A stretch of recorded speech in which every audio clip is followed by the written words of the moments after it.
Ladies and gentlemen, welcome to the epic All-Stars Live Thanksgiving pre-game special. Comic books. Oh, Joshua Williamson. Yes. I'm so glad that you extended your arms, because when I was making the thumbnail for this video, you answered a question that I was saving for this show, because I've always wondered what your tattoo is. Oh, it's Batman. Yeah, it's Batman. It's on, like, when I looked at the picture and I was like, oh my god, it's Batman. I've never noticed. You've never noticed I had a Batman? I've never noticed, because it's ornate. Oh man, it's so funny. James and I, it's really funny. James and I have both have Batman tattoos in the same spot, and we did not. Really? We got them. Yeah, we probably got them like 20 years apart. So it's not like, because James is a baby. It wasn't like you two got drunk at Comic-Con and went, let's get matching Batman tattoos. No, one time James and I, we got a little tipsy. We were at Epcot together, because I love James. We went to Epcot together one time, and we spent the day there, and we got a little tipsy. We were going around the world. It's basically for people. Yes, I know exactly that tour. You know what we're doing, right? We didn't get very far because we had a convention to go to. But I always remember me and James getting on the, like, I'm gonna call it the I'm gonna get it wrong, but it's like a Three Amigos ride, little boat ride. We were getting on that ride. Yes, I love that ride. Yeah, it's great, awesome. I'd never been on it before. I was pumped because I like Small World. And as I'm getting on, the woman was like, "Sir, you cannot bring your beer on this ride." And I was like, that's where we were at that point, where I was in line with beer, and I was about to get on this ride holding my beer. And then I was like, what do I do? She's like, you down it. And I was like, oh shit, Epcot, let's do this. Pounded this beer and then got on there and wrote. But yeah, James and I mentioned, so does Hayden. Hayden has a tattoo in the same spot. Yeah. So it's interesting thing, you know. Yeah, but yeah, I have a Batman tattoo. I've had it for. Yes. I have a funny story about it, but I've had it for over. Oh man, I've had it for 25 years. No I think kidding. so. I've had it for a while. Yeah, I got it when I was young. So yeah, I would totally do it differently though. That's one of the things that's funny about it. I would totally do it differently if I could go back. And do you have tattoos? Do you? I have no tattoos. I am uninked, oh, man. my friend. I've never. I know I've thought about it, but I've never seriously considered it. My wife wants more tattoos than I do. Yeah, that's the question, right? Is there anything besides my wife that I love more, like enough to put on my body forever? You know, like, you just put it in like Old English. You know, my problem is just right here. I have a story, but I think it might be too personal for the internet. So let's talk about comic books. Yeah, I'll just say I don't want to jinx it. Oh, dude, listen, I'm the same. Like, I'm married, but like I don't like. I feel like the second I put like her name on my body, she'll be like, you know what, actually. Oh man, I mean, you know, my wife is my second wife, so I mean, I've definitely played this game before. Exactly, I can't. No, I love her. She's amazing. I would jinx it. Knock on wood. You know. Yes. If you could get a comic book tattoo, and actually, people in the chat, if you could get a comic book tattoo, if you have a comic book tattoo, please put it in the chat. I'm super curious because I actually am. I'm not looking right now, but in a little bit, I actually am going to look at the chat and try to answer some questions. So if you do have questions, please ask them because I will. Normally, I don't. So today, I'm going to try to answer as many. We're here for 3 hours, everybody. Yeah, that is the plan. 3 hours of you sitting here listening to me and Sal talk and talk about comics. We're mostly going to talk about Iron Man, Marvel, DCKO. We'll talk about Joker Red Hood. We'll talk about Lex versus the Demon, Superman versus Captain Atom, and then we'll also talk about some G.I. Joe. Primarily, we do want to talk about Iron Man because the Iron Man FOC is on Monday, so literally a few days from now, right before Thanksgiving weekend, which is we can talk about the holiday schedule and how people don't realize that like a lot of stuff shuts down, which means a lot of times the comics that we're working on, we have to finish them early, like earlier we normally would, and that is it's incredibly stressful. But we're gonna talk about a lot of stuff. But yeah, so I'll definitely answer some questions. I don't normally answer a lot of questions on here, so we're going to try to get as many questions as we can in this time and try to go deep into stuff. But yes, okay, Sal, you, superhero, comic book, tattoo, if you could do it, and why is it not Spider-Man's head? Yeah, it's going to be Spider-Man. It's just a question of, it probably would be like the Spider-Man logo that is his head. You know, like the face that you see on like everything. The one that he uses as a light, right? Like yes, the one that he uses as a signal, exactly. Not the actual like cut and paste of his head, but the one that he uses as the light, the circle. Yes, like the graphic depiction of his head, that he uses. Probably that, or the fat back spider logo, the little fat one that he has. Yeah. You get I always love that one. Yeah, my whole back. Whole back. Is that as long as it's Bagley, then yes. Yes, but that's funny. But that's a funny thing. That gag in Fanboys of the Jar Jar Binks tattoo in the back. I love that gag so much. Yeah. It was such a good visual gag with Seth. Back in the day, that movie also feels impossibly old now. Oh my god, yeah. I saw somebody talking about Fanboys, and I was like, what a weird. Like, I hadn't thought about Fanboys probably since like about a year after I watched it, which was when it came out, and I feel like today people have a very different opinion. Like, Fanboys is like this sweet movie that's like very much of its time. It's like Spaced, where it's like it's not nearly as good as Spaced, but like it's like Spaced, where it's like this prequels, like during special editions. We're not sure if we like that or not. Most of us are saying we don't. And but it's still kind of like analog Star Wars.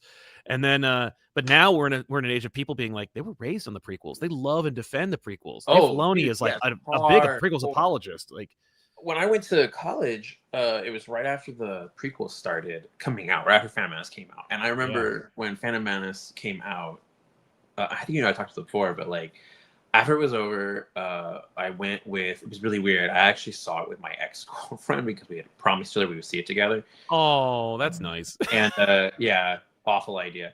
But we went, and afterwards I was sitting in like Taco Bell with my Watto cup, like, my head of Watto with a straw sticking out of it. Yeah. Drinking out of it, being like, it was good, right? That was great, right? Right? It was good. Yeah, it was good. It was good, right? Like drinking. Sorry, I make sure I'm very clear. I'm drinking soda, Coke or Pepsi. I forget which one Del Taco does. Yeah, right. And I was just sitting there drinking it, being like, "That was awesome, right? Right? That was cool, right? Yeah. And then I went to college, and I remember the school I went to was a school for graphic design, where I learned how to make books and just make comics and stuff in general. But they had a really a big part of that school was also fashion design. And so the fashion of Phantom Menace was like everywhere. Like people were really, really into the look of that movie. And I remember I never had like I won't say I was an apologist, but I was never weird about it. I told you this story before that my opinion on Star Wars, and we're not going to go deep into Star Wars here, but my only weird thing about Star Wars, and this is why I'm going to end it with this conversation. Is that I remember when we went to me and my two best buds, we went to Disneyland with my wife and my daughter on her 3rd birthday. But the 3 of us were alone in Galaxy's Edge in Star Wars Land. Yeah. We're in line for Smuggler's Run, and we are whispering to each other about Star Wars movies.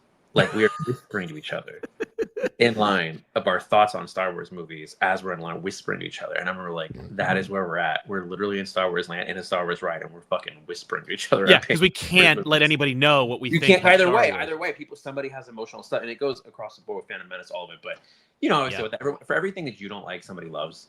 Like, that's just, you know, and vice versa. For, you know, I've had that before. I remember one time I was at I think I told the story before. I was at my neighbor's house one night. They live over here, and we were all having like, it was one of my neighbors was having a baby, so we were all like congratulating him and stuff, you know. And we're over having drinks and talking. And I swear to God, we started talking about Avatar. And I was like, the James Cameron movie? Yeah, and I was like, it's the only movie I don't really like. Like, it's the only movie that I feel like, you know, we've talked about this before. Like, I have an opinion of it that doesn't match a lot of people. I appreciate it. It's just not for me. Yeah, absolutely. And one of the few movies that I'm like, I don't know, I have hard feelings on it.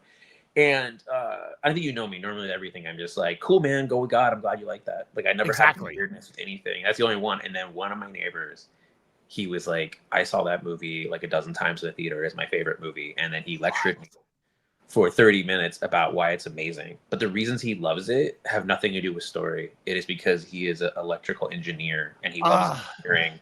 And he was like the technology and the stuff they talk about in the movie and the drilling. And he was just like, went on this rant about the realism of the drilling and stuff and the collecting of the material. I was like, the material called unobtainium. Obtainium. Yeah, he was like, that is my favorite movie. He loved it. It was That's so unbelievable. Fun. One of our neighbors is really close to him. Like, they're really, really tight. And he said that the moment I said I don't like Avatar, in his brain, he was like, oh shit, let's do this. Like, he was so pumped. He knew. He was like, I've had this conversation many times. He's going to argue about you. He's going to argue this with you to the rest of the night. Like, the night is now over. It is about his love of Avatar. Yeah, he's going to be like, guess we're watching right now. Like, dude, get the 3D Blu-ray. Listen, I'll say this, though. I saw Way of Water in the theaters. Yeah. And I thought it was better than the first one. And I'm going to see this next one in the theaters. So, you know. I have not seen Way of Water. I might never see it. I don't care about Avatar. Like, I've never wanted to see it. Every time that like James Cameron makes another Avatar movie, I'm like, or you could have made something I want to see. I would love him to make something. I'm glad he's made this world. I mean, I understand what he's doing. I do wish I could get like another movie out of him. What I mean? Like, I don't want a sequel, but no, he I think he did direct a Taylor Swift tour or something like that. Okay. All right. Well, back to comic books. Exactly. But yeah, we're gonna talk about a bunch of stuff, and I will answer questions in the chat. I'll go back through and we'll try to answer a bunch of questions today because again, we're sitting here for a while. I might have to pause at some point to get a water refill. Dude, absolutely. No, we may need to like take breaks to like pee just because it's 3 hours, and I'm like, we're gonna talk about comics today, and I have work to do, but that's what we're gonna do. Yeah, it's gonna be great. Hey, you left out one of the other things that came out that you recently wrote. Co-wrote, still, the Constantine Doctor Strange crossover. Yeah, this bad boy right here. I got mine right over here. Almost within reach. Awesome. This was really fun to do, and it was great working with Hayden and Scott and James again. I work with Scott, every day. Every day. I haven't really worked. Yeah, I work with Scott all the time. But I haven't worked with James in a long time. So that was part of the fun. It was just like the three of us getting on a call and just talking about ideas. I remember at one point thinking it was going to take us forever to figure it out. And then it was one phone call. Then it was like, I like this. Okay, what if we did this? I like this. And being like, okay, cool. We're all here together. It all came together really quickly. But yeah, I'm very happy with what we put together here. And then, obviously getting to be in this thing with Grant and Dan, and Dan Morris' art in here is just, dude. Oh, and it's level. Yeah, but this is cool. I will say, folks, the Dan Mora art, you get just as good, if not better, on Superman right now. Oh yeah, well he's on Night Fight. Night Fight, yeah. He's back on Superman with issue 36 in March. We have a new storyline starting then post KO, and so Dan will come back for that story. And I feel like I'm it's really interesting working with Dan right now because Dan, with this, Dan really goes to town on the Marvel DC story. And then on Night Fight, issue 3, he drew 3 different art styles for issue 3 because every different world they go to is a different look, So you'll see in issue 2 a little bit of that, but then issue 3, it's like we're in the Jason world, the Tim world, and the Damian world, and each one has a completely different look. And Dan was like showing us different stuff he was thinking about doing, but was kind of short on time. So he was like, I can't do everything I want to do. But even then when he does it, you're like, this is unbelievable. This is beautiful. Yeah. They released that cover, by the way, the cover that you teased in the last episode. Oh yeah, where it's I don't know if I should say now. Yeah, where Bruce is playing with the little kid on the cover. Yeah, with the little kid, yeah. Whoever that might be. Whoever the little kid is, yeah. Who is this little boy? And yeah. But I saw the cover, people were like, this is amazing. And I was like, oh my God, it's out? Uh-oh. Yeah, we put it out. Well, because I knew it was gonna go on Friday. So I was like, I asked if I could do it a little early, and so we did. And it's like I'm always trying to hype stuff up, and it's interesting with DCKO right now because I feel like it's really doing really well. I mean, I think you and I talked before that one of the signs of an event that is working is if it gets attention to everything else around it, not just itself. An event can feel very oh, we only need to focus here. And we do that really well with DCKO, where it's like, if you want to, you can only read DCKO. I mean, Superman's really important, Night Fight's really important. All the stuff is important. But if you want to, you can just read DCKO. However, the way we've built it is all those pieces are additive and they will add to it. And they all are serving different roles in the event. But what we've been noticing is the sales on it have been really strong. That's the thing, is every time DCKO touches something like Justice League or Titans or Superman, whatever, our sales go up from them. So that's always the one of the benefits of a strong event. And so, I mean, the work that Javi's doing on it, I mean, I was looking at issue 3 today and I was just like, man, this is so cool. It has a really, I don't want to spoil stuff. I'll let somebody else do that. Somebody else can spoil stuff. Yeah, man, I'm hyped. It's a comprehensive thing that I remember when you guys were pitching it and you were talking about DCKO, the formation of it, and I was like, so it's like a fight, it's like a bracket, and then and it is, but but every issue of DCKO is just the actual title book is I'm like, it's not exactly, it's something else. It's more. Else. Yeah, we looked at it we didn't want to be just one-on-one. I mean, don't get me wrong, all Fight Month is all one-on-one fights, and after that, it really becomes a lot of very specific brackety, one-on-one fights. It's hard because I don't want to spoil stuff because issue 2 comes out tomorrow. So I don't necessarily want to spoil 2, but 2 is crazy. I mean, they have to go out, they have to it's like 32 fighters, and they have to go out. They have to collect 16 items that we went through, and I mean that's been. I tell you, it has been really really fun, and it's like, yeah, figuring out those fights have been a beast. Like that's probably one of the hardest parts of it, but yeah, it's really fun. Like all the stuff we're doing for it has been great. Yeah. Yeah. How did Javi Fernandez get involved? Like, what was that decision like? Because there's so much amazing talent at DC right now. He's doing really great. He's always been on our radar for years. And I remember looking at his stuff when he was doing King Spawn and just being like, this guy's dope. And he done stuff for DC before, and I was like, this guy's so good. And they brought him over to do some stuff over at DC, and his name was attached to a bunch of different things. And he was working on Batman and Robin. He was doing killer work over there. And we were like, we want this event to have a different vibe to it. We wanted to have that kind of, I'm going to call it Spawn energy, you know? Oh, yeah.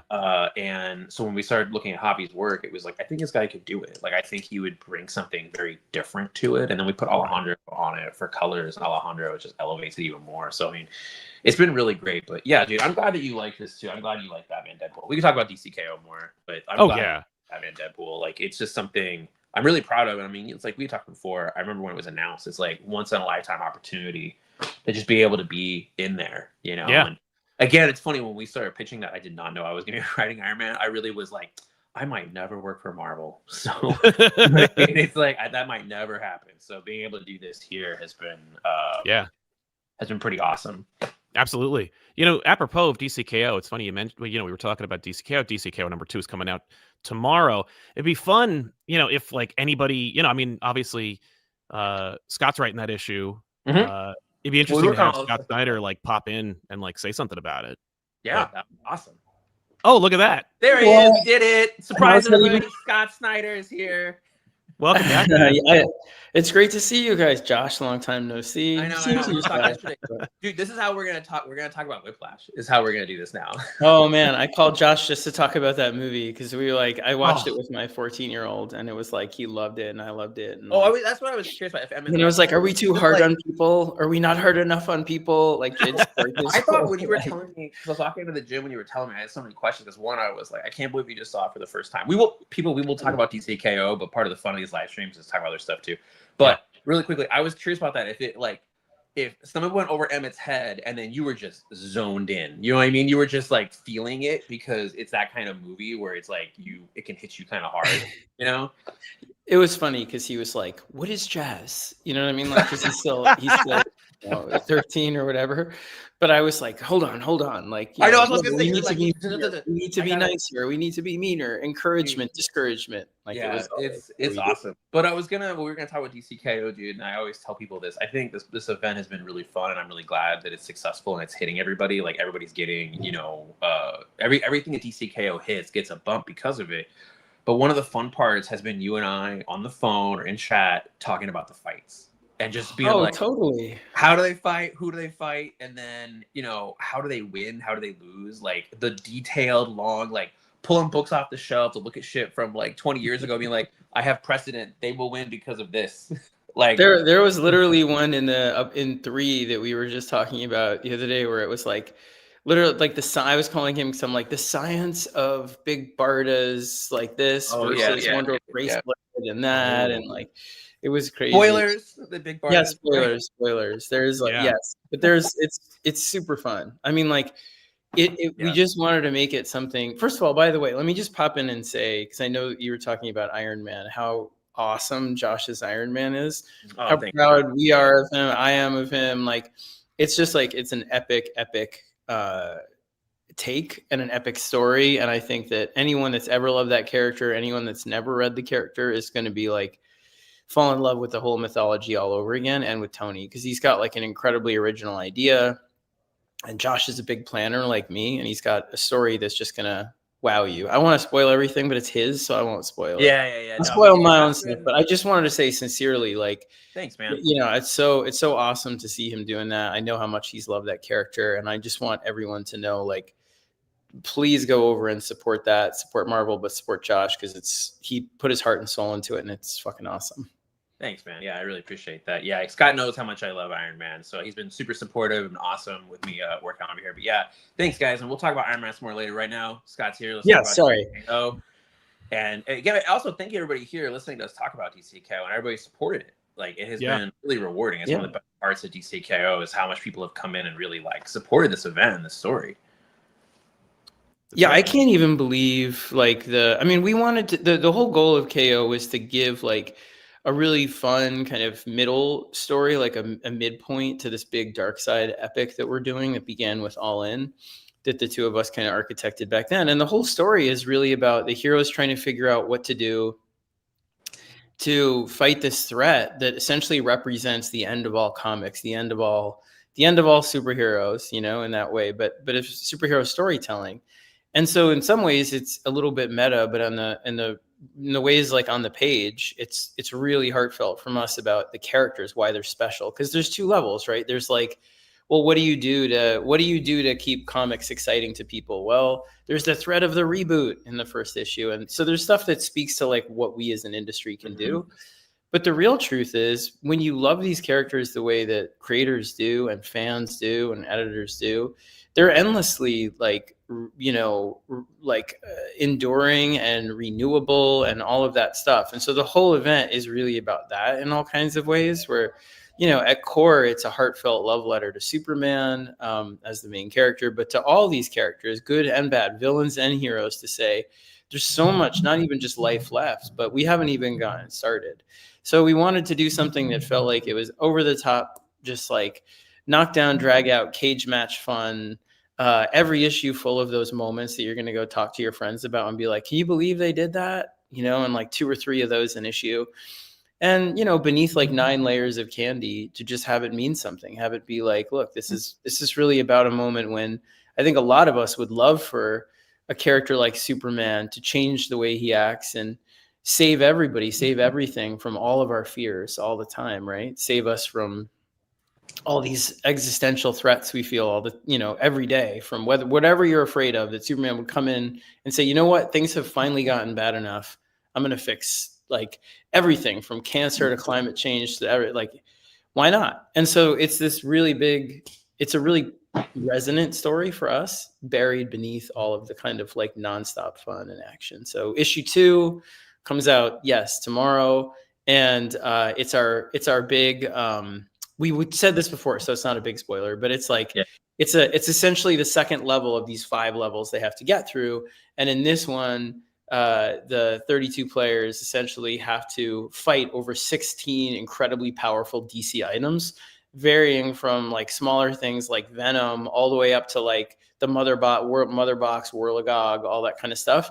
And whoever has one of these 16 items at the end of this round moves on, and whoever is not holding one does not. So it leads to a lot of fights, a lot of betrayals, a lot of like crazy moments. And yeah, we love it. And people stealing from each other, and everyone has really good steal from each other. Poor guy Gardner, he keeps trying to get one. He keeps swapping it from him. Yeah, it's like I was talking to a retailer last week, and he had already read it, and he was talking about like some of the surprises that are in it, and he was just like shocked by some of the stuff that happens in issue 2. Like it really blew him away. He was super pumped, but he was just like, I don't know if I want to spoil it, but there was stuff that was happening in issue 2 that he was really like, holy shit, how does that work? You know, and he was really like just blown away by the fun of issue 2. But yeah, that one, there's some really nutty stuff, and it has some really cool moments. There's really nutty. Dopey, Lobo, Joker.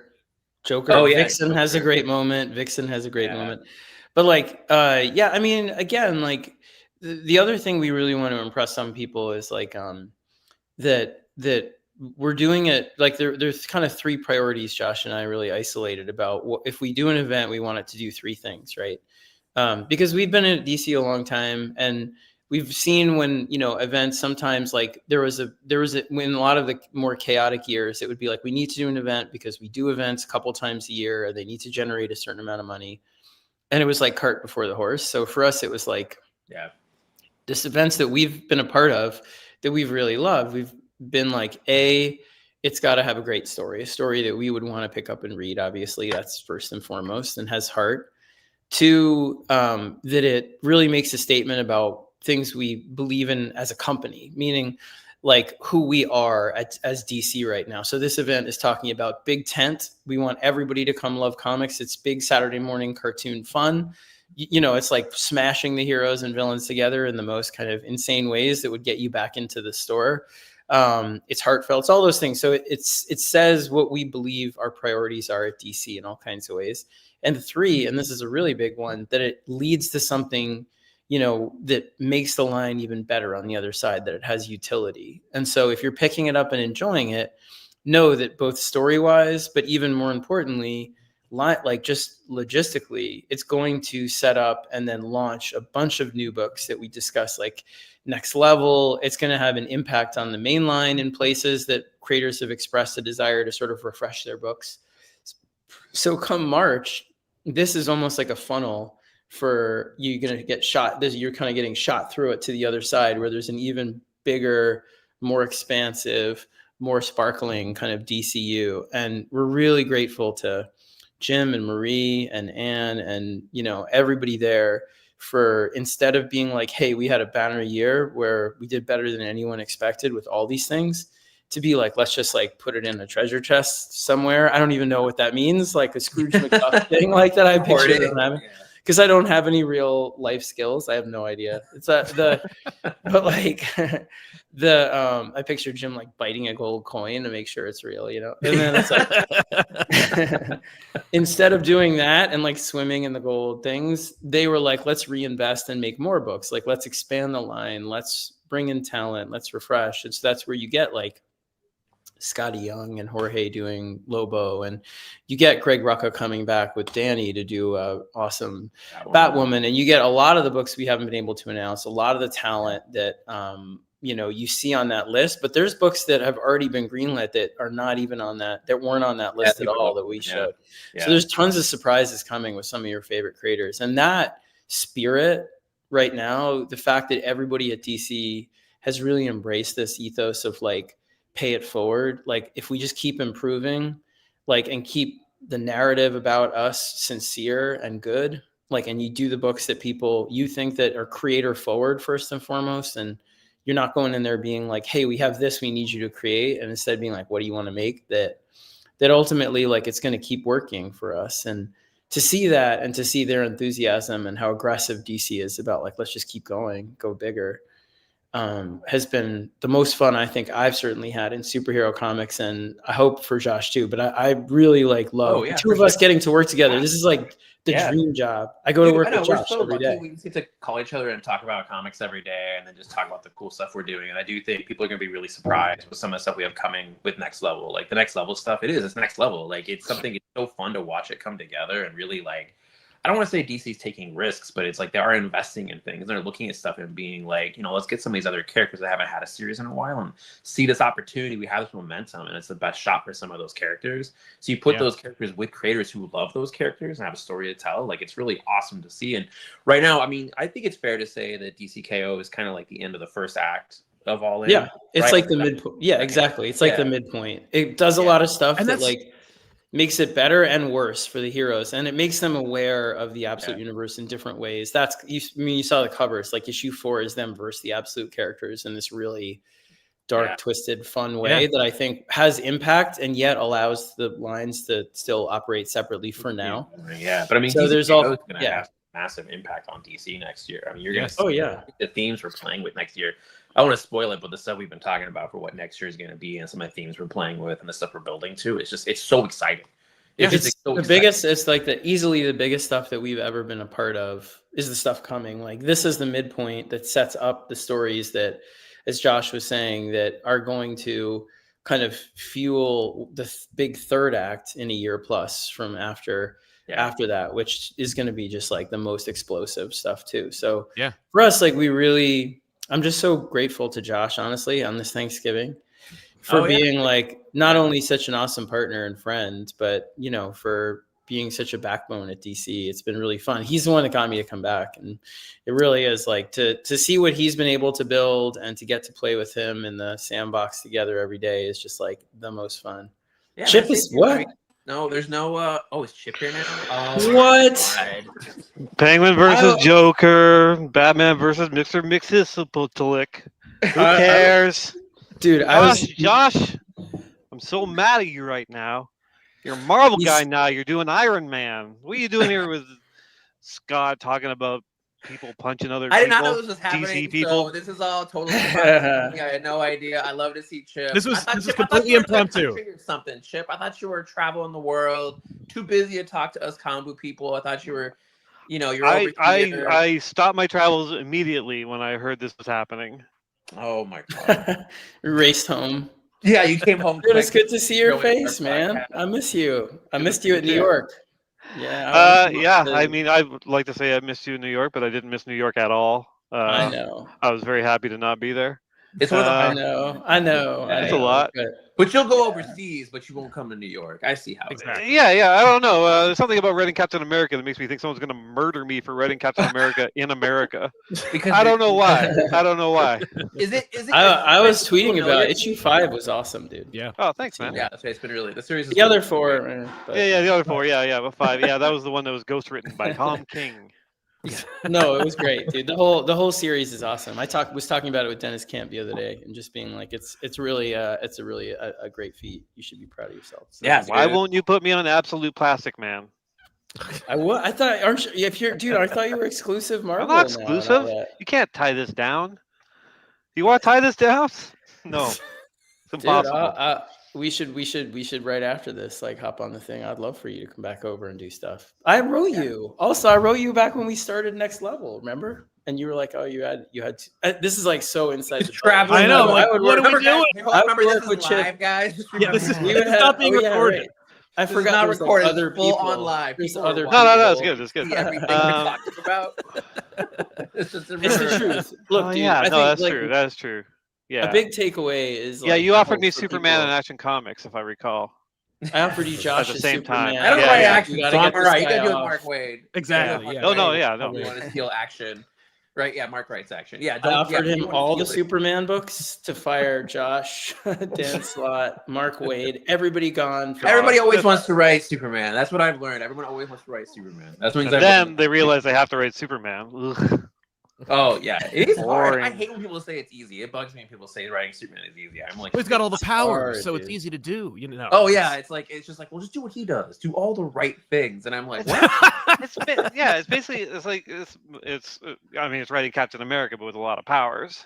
Yeah. Right. Yeah. So you gotta really figure out the situation. Like the situation. It's harder when you're just like, I do the wrong thing all the time. So I'm like, wait, what is the right thing? So now I gotta figure out what the right thing is. Like it's such a hard. It can be difficult to write. I imagine Captain America is very similar. You're just like, well, Captain America should just throw a shield at this person's face, and you're like, wait, no, he wouldn't actually. Yeah, he probably wouldn't do that. Yeah. Probably not. Probably not. That's why Absolute Batman is the best gig in it, because he just does all. He just does whatever he wants. Chopping people's hands off and flame throwing people, and the Bane one is nuts. It's out tomorrow. But by the way, folks, that issue, Absolute Batman 14 comes out tomorrow, and oh my god, I got a chance to read it early, and it's nuts. In Darcy Comic News you can use. Every month we do a thing called like the Hot 5. Yes. And I write my Hot 5, which is just all my books chronological order. And Steve Anderson from Third Eye does his Hot 5 of what is actually hot in the industry. And what people actually care about. It just pains me that I gotta type Absolute Batman over and over and it's just Absolute again. Batman. I just pay Steve off. I pay Steve off. Issue 1's 9th printing, because it's in 9 printings, I think, right? It's something like that. Yeah. Every other issue is just Absolute Batman, and then the top 5 chip is just pictures of Chip, right? Yeah. Steve actually apologizes to me every month. He's like, if it wasn't Absolute Batman, that'd be great, but it is Absolute Batman. It absolutely is. And so it's just like at least 3 of the 5 spots in the next issue are Absolute Scott, what you got to do is, it's like when John Larroquette Steve's the best, dude. I love Steve. Well, Steve is awesome. John Larroquette kept being Best Actor for Night Court like every single year, and I'm wondering, guys, I'm not going to put myself up anymore. Take me out of the running. So, Scott, that's what you do for Absolute Batman. You got to be, look, my sales are up here. I'm no longer at the bar. I'm too high up. So I'm going to lower it. We're going to grade on a curve from now on. Absolute Batman is the John Larroquette of comics. I said it from the beginning. I'm putting that. That's the trade dress right there. There you go. Yeah. Trade number 2 right there. It's super well deserved. Like, Steve's not making stuff up. Like, his readers love it. I love it. Like, everyone loves it. It's like... Every issue, you just look forward to seeing what crazy. Can I swear in this? Yeah, I did already. SHIT that you and Nick come up with. It's awesome.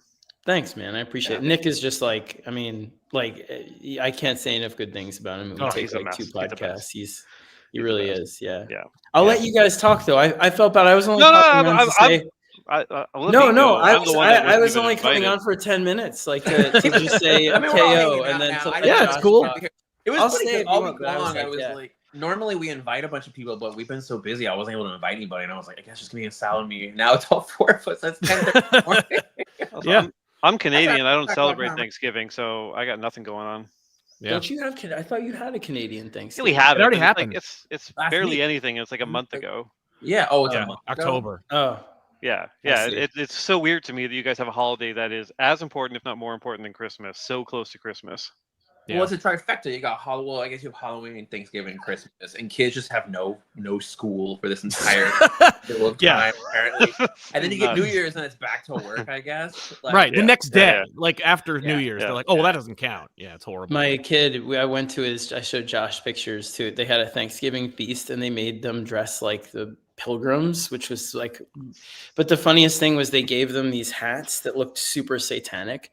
So it was like all of these, like it was like, it was like the pilgrim hats, but they're like too tall. Yeah. And then these cloaks that were the wrong size on the kids, and so it was so awesome. I look forward to it. It was like my favorite thing where I was like, oh my god, it's like little satanic, like I look forward. I was like, this is my kind of Thanksgiving feast. Well, that's it. You're gonna have the Scott Snyder Thanksgiving themed horror comic in like 3 years. Oh my god! Yeah. Exactly. Children eat all of us. It's just called turkeys. Yeah, something. I was gonna say something is stuffing the children, but that's horrible. That's not. That's horrible. We can't do that. S&P. Forget about it. This is why I get so stressed out about Chip Live, because you never know what he's gonna say. The God, it was unfiltered. There was James. We were just talking about how that series, how good that is the other day. Yeah. I was trying to get James actually to join us, but he's also traveling. I think he's still overseas. He might be in London still. Yeah. I was thinking about trying to see him here for a minute, but yeah, we've never had James on, so that'd be fun. I know. I wanted him really here, but he's so busy. Dude. He's just so busy. Like he's always traveling. He's got so much. He's like creating a whole actual, not tiny empire, like huge empire of the onions. Yeah. The onion empire. It's nice to see. Too good for us. Yeah. But that's okay. He's also younger and more attractive than all of us. So exactly. We were talking about this morning. He's there. I remember when he was like an undergrad at in college, and the Tivas and the socks and the whole thing. How did you all that stuff? Was he just straight out one of your students? You never told me. He was literally. I was in my 20s. I was an adjunct teacher at Sarah Lawrence, and he was in his senior year. So I met him when he was literally like 20 years old, I guess. He was right, and I was 28 something. So I mean, we were kids. Like it was like I was like just married. Like I was just breaking in. I had like he was amazing. He was a really great writer, and I was teaching like comic writing because I just love comics, and they had an opening for it. But I wasn't working in comics yet. I had been teaching fiction, and then I proposed this comic course. And so James took it, and Marguerite took it the next year. Marguerite Bennett, and then that summer was when I got a chance to pitch for American Vampire, and it was so funny. I mentioned it to him, and he's like, "Dude, I'd love to read the pitch," and because he had graduated, and we just stayed in touch because we were both such comic fans, and so that was I met him. I mean, he was a kid. We were both young, but I mean, babies teaching babies. No, I mean, there's no better feeling, as corny as it sounds, when like a student of yours becomes someone you learn from, like a teacher, and to see what he's become and like what he's achieved and all that stuff is just like, it's awesome. I'm so proud of him. He's so smart. It's awesome to just watch all the cool stuff he's always. No, give me a job, James. Yeah. I've never helped anyone in comics. So I don't know that feeling. It's only stepped on people. Right? You don't have people you brought in, Chip. That's not true. No. There's nobody you're like there's no Chip disciples. Person. There's people I've betrayed. Oh sure. Like young talented writers. I feel like didn't David's first writing gig, was that with you brothers? Was that with It's a little bit of a keep your enemies close kind of thing. David's awesome. I love David. I love David too. People. He just did the book with Nick too. Yeah. It's so funny because like I kind of met both of them. I mean, I knew David a bit through Image from back in the day, but we did a trip to Japan together because it was like Chris Butcher, Debe Aoki, Nick, David, and myself, like just before kind of COVID times. And so I really got to know Nick and David during that, and like all of us really gelled. And yeah. Actually, so David, they're great. Like, so for everybody out there, like David Brothers, he worked at Image for a while. He was a critic, and then he works in manga now, right? Yeah, he's at Viz. We do a podcast called Manga Explaining. Yeah, I mean, it's weirdly, it's taken a bit of a backseat because it turned into an imprint. So there's like Manga Explaining X or whatever. I don't even know what they're calling it, but like that's cool. Like a couple of the people involved with the podcast have done an imprint, so they're printing through Udon and Fantagraphics.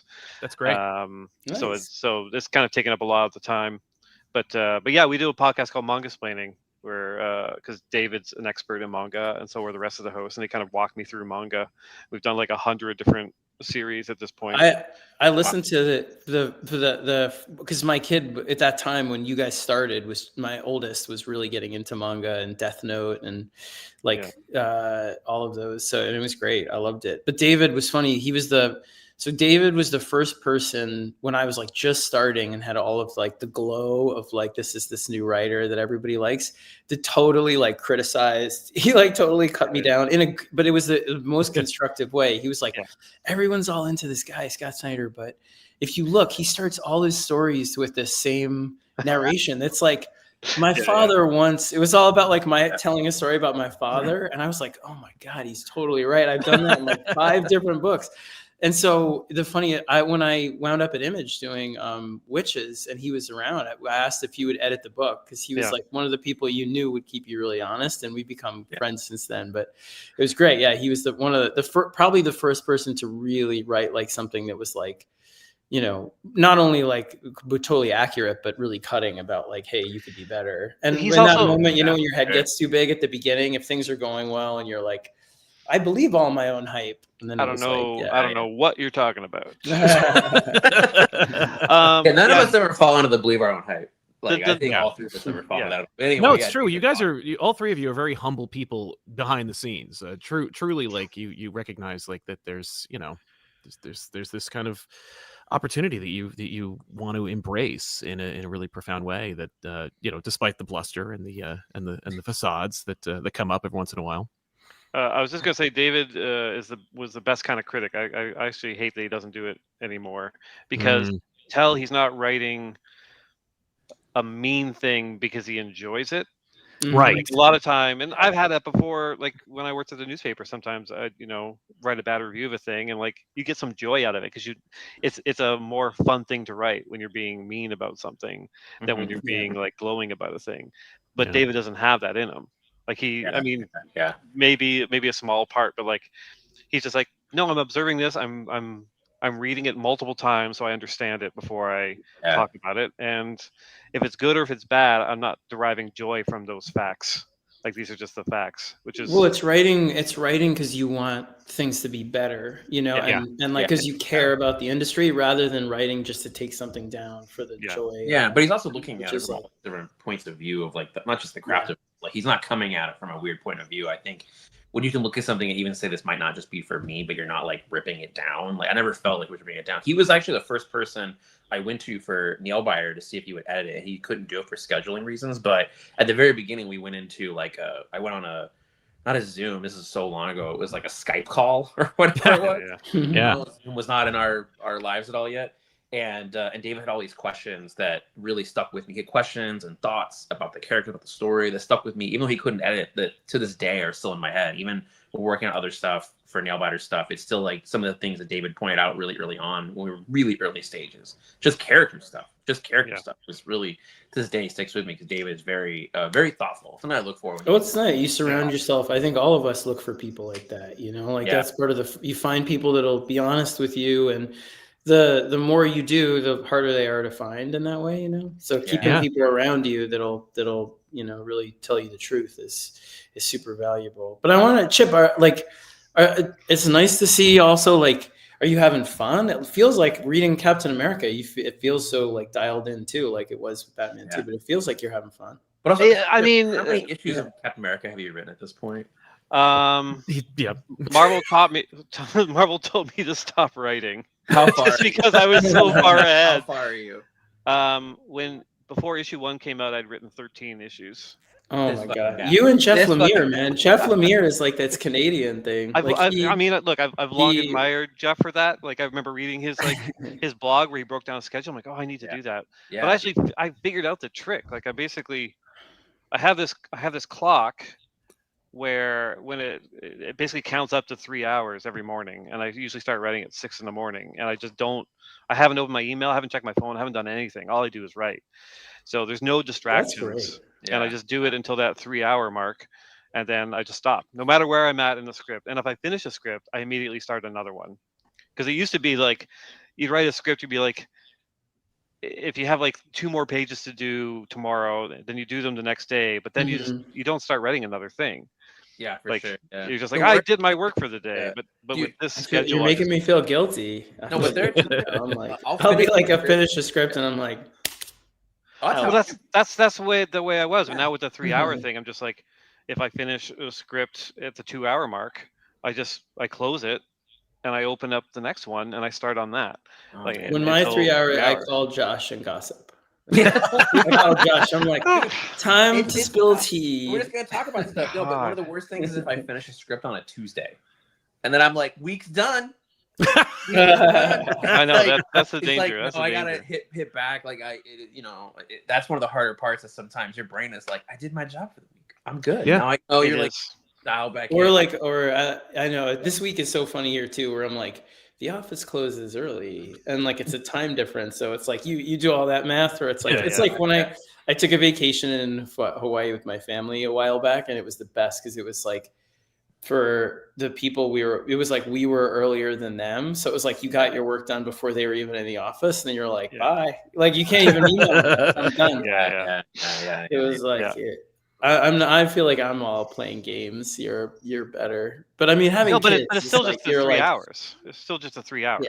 As long as you, I mean, the rest of the day feels kind of lazy. Like that's why I was able to pop onto this. Like I'm going to be drawing a thing after, but if I start at 6 in the morning and it's 3 hours and I take a break here and there, like I'm done my day at 10 in the morning of writing, and then I can just kind of handle all the bullshit that surrounds it. All the emails and everything. No, it's changed my life. I started doing it in like the spring, and I just kept going with it. Yeah, and I should do. Yeah, I gotta, because I drop the kids. I take the kids in the morning to the school, and then I'm back by like 8:30, and then I do like 8:30 to like. I mean, I work a couple hours. Because I have to read a lot too for the things that we do for DC now. But there's like but I'm done at like 2 or 3, and then I get the kids, and then unless if I have to work again at night, I do. But like after the little guy's asleep. But do you get paid like a consulting fee? Like how does that work? Like because you're not just like a page rate guy. I don't think either of you are paid for the consulting. We have 2 separate things. So we have like a writer's, writing contract, and then we both have a consulting contract where they give us like a monthly payment. So it's good. It's been really good, man. I mean, and like when we came in, I mean, you were there, as like it was pretty stable, but the years before you were there, it was so chaotic that coming back. I sorted it out. You did. It was our we're just our work was done. The chip on the table. That's all we're doing. We're just carrying on Chip's work. It's fun. I mean, it is like the thing that's cool is it feels like DC, they've embraced this kind of more creator forward ethos than was there when the first decade that I was there, where there was still like, there were good moments, but it was just so chaotic, like with the corporate like just churn all the time, that now it feels like you can bring people in, and there's still a lot of challenges and chaos, but I mean ultimately like it's a much better road to be able to say to Scotty or someone that hasn't been at DC like, hey, come over, and like or bring Greg, who I know you're friends with, like Rucka, to be like, look, it's not going to be what it was, like come back and we'll have some fun. Yeah. And like I think with Scotty, like he's wanted to do Lobo as long as I've known him. Like that is a dream book, and that's what this environment is, where Scotty can come and do his dream comic. Like that's what we want. You want people coming and doing their dream books. That's what Scotty got to do, and it's been. But yeah, a lot of the consulting work is us reading a lot of pitches, scripts, talking to creators. Like getting on the phone. It's really fun. We were both reading an issue 1 yesterday. I don't want to say what it is because it's been announced, but like not really. But we were reading an issue 1 yesterday, and we both called each other and we were like, "This is awesome. It was real good." It was Zatanna. I'm just gonna say. Oh, Scott just saying it. Oh no! No, we're not saying who it is. Like who's on it. Yeah. Awesome. It was like this really leveled everything up, and it was fun. It was like people are rising to the challenge. I think there are periods. I'm sure we'll fuck it up at some point, like this. But right now, it's hard not to. Hey, it's comics. Yeah, but it's I feel like there are periods at both companies where you get that kind of freedom. Like everything just kind of lines up perfectly until like, say Netflix buys Warner Brothers and then you're kind of starting over again, or, something like that happens. But I think it's the same at Marvel too. Like sometimes there'll just be like one person up above. You're like, oh, this is really affecting everything. And then there's periods where you just get to do whatever you want. And it's amazing. Well, do you feel like this? Like, I feel like one of the things that was so weird about being there during the years where it was like when they were first bought and then moved to the West Coast, and then that was bought by AT&T, and then AT&T was bought by Discovery. It was like, it wasn't even that those changes, the move affected everything obviously in like a seismic way. That was a huge one. Yeah. But beyond that, we always had like new bosses, but it was more people trying to figure out or worry about the bosses that wound up not really, like, I think, giving us tremendous mandates. But it was more the fear that it was going to affect things, or that it was affecting things in ways that were like that. And so the fun of this moment was like, it really felt like Jim and Marie were kind of like, and Anne were like, you know what? It seems pretty stable, but even if we are bought by whoever, it takes a year plus for those things to even show effects. Because we're like, if like someone buys Warner Brothers or whatever, like DC Comics is not the first thing they're going to be like, let's figure this one out. You know what I mean? Yeah. There's a lot.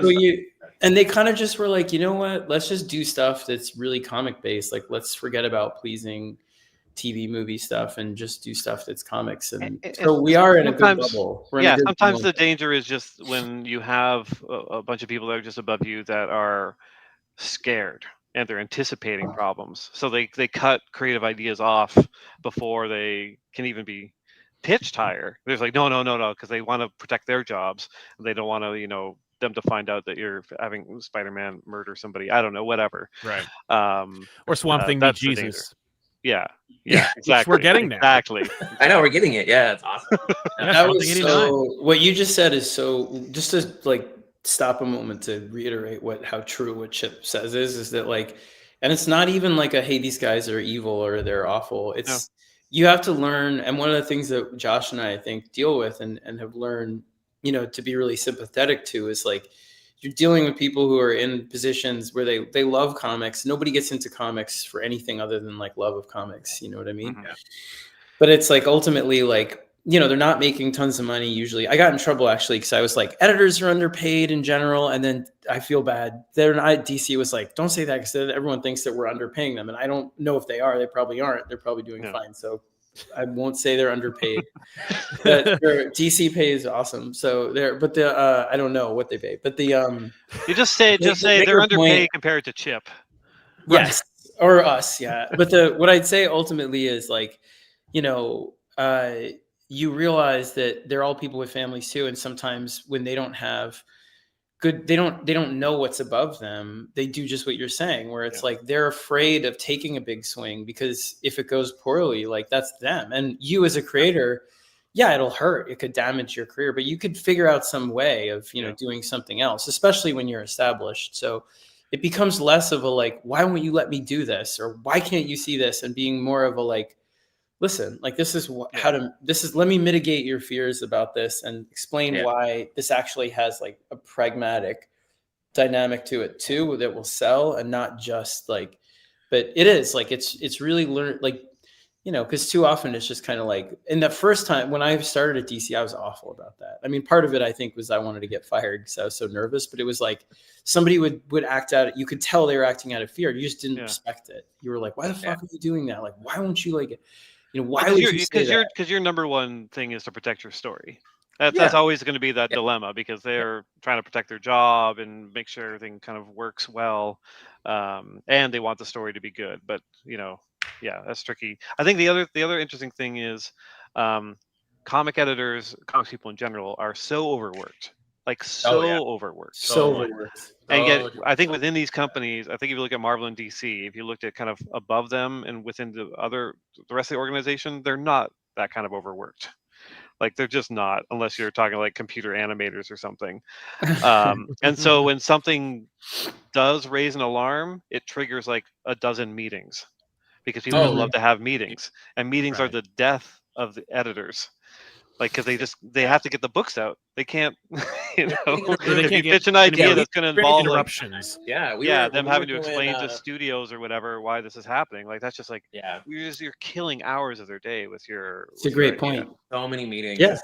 I joke sometimes with some of the editors that like meetings make comics, and we had this happened when we were on Metal, where it was like when we were putting Metal together, we were talking a lot about the ending and the impact of the ending.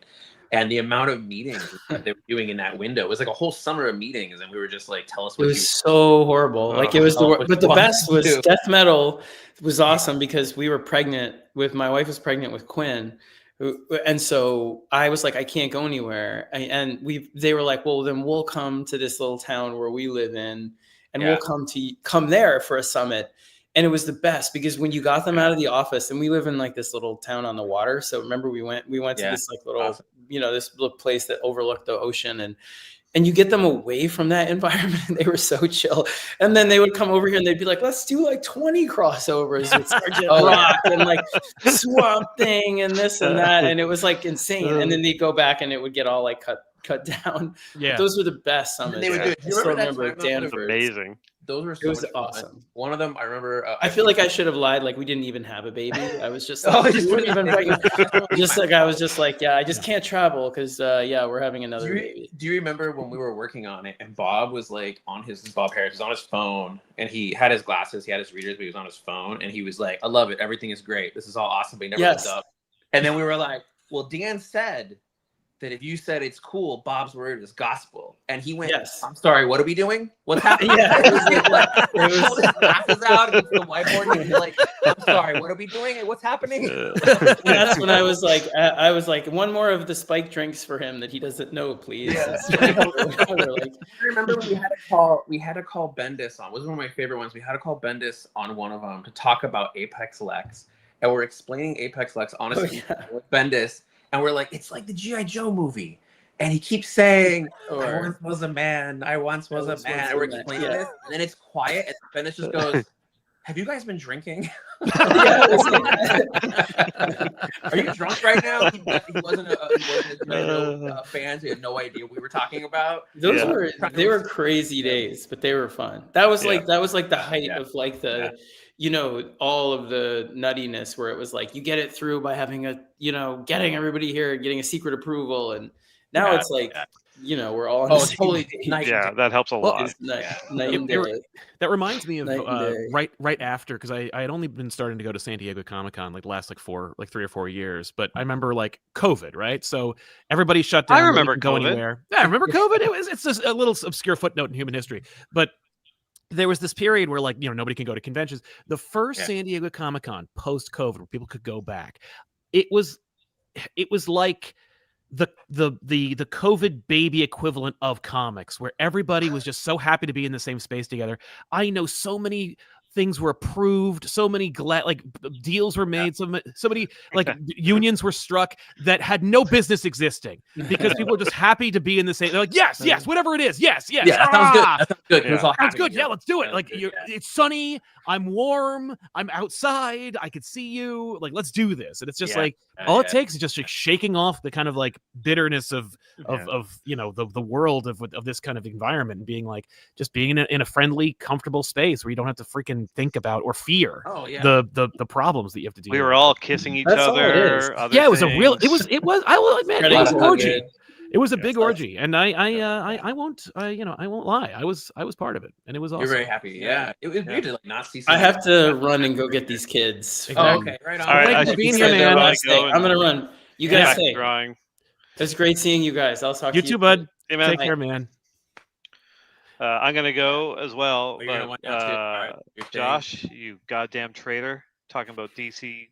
Hey, we're gonna talk the rest. We're talking about Iron Man. All right, you talk about Iron Man, which is amazing, by the way. Issue 1 is so good. Yes. Yeah, and Josh's speech in the room was amazing. He's the best. Thanks, man. Yeah, I definitely, we talked before, I definitely felt like the new kid in school when I was pitching Iron Man for the first time. And I told you this, right? I couldn't see anybody, so on my Zoom, I couldn't see anybody. I could recognize Chip's voice, and I was like, oh, there's one person in the room I know now. We just heard boo, boo. But I was able familiar boo. I'm glad that people like the plan we have for Iron Man. I think the stuff we're doing is really cool, and you and I have talked about stuff. So I think I need to get a call with you soon to talk Cap Iron Man stuff. Yeah, I got some things in my mind. I'm gonna kill Tony. Yeah. Well, I'm gonna kill Cap. Damn. I'm like, but I kill Cap. So we got to figure this out, man. Let's joke, everybody. Just don't take it. Don't be scared about it. Get the time bullet. It's for our Yowie Steve Tony romance in heaven, right? Just holding hands in the prison. Yes. All right, perfect. All right, I'm going back to it, gentlemen. Yes. Always awesome. See you later. Always good to see you. I owe you a text, so I'll text you later. Yeah. I really thought you were gone. I thought you were overseas. So thank you. Always good to see you, buddy. Take care, man. Same. Such a nut, dude. I love the guy. Yes. So funny. Yes. So this is what's really funny. So this morning, and Sal knows this. So normally when we do these, we kind of like plan them. Yes, and I for the record, I will apologize because none of that was planned. None of that was planned. Scott was gonna pop on for 15 minutes and ended up being 45. I woke up this morning being like, I have been so, dude, the part of the problem is that I am so fucking slammed. Yeah. Like I am so slammed with work right now, and it's just nuts. And my schedule is so crazy. Like every day, it's just like, I was talking to Tyler, my assistant, this morning. I was like, I just need to clone myself. Like James and I were talking about this last week. Like what I want to do is I'm going to find a way. I know we can't like clone, but what I want to do is I'm going to take my brain out and let my brain in a jar be plugged into my computer, and that just answers emails. Yes. Right? Yes. And I physically get to go work on comics because of the lunacy of everything. Like everything is so busy all the time. So the last week I was like, oh, there's nice people I would love to bring on. I would love to talk to people. But I wasn't sure we could make it. And then but I was like, you know what? Let's be me and Sal, and we're just gonna talk about Iron Man for 2-3 hours. It'll be totally fine. And then like right before we're on, we're like, oh no, Scott can join us. Okay, great. That'll be cool. We'll talk about DCKO tomorrow. It's coming out. Let's talk about that. Chip, total surprise. I wasn't looking. That was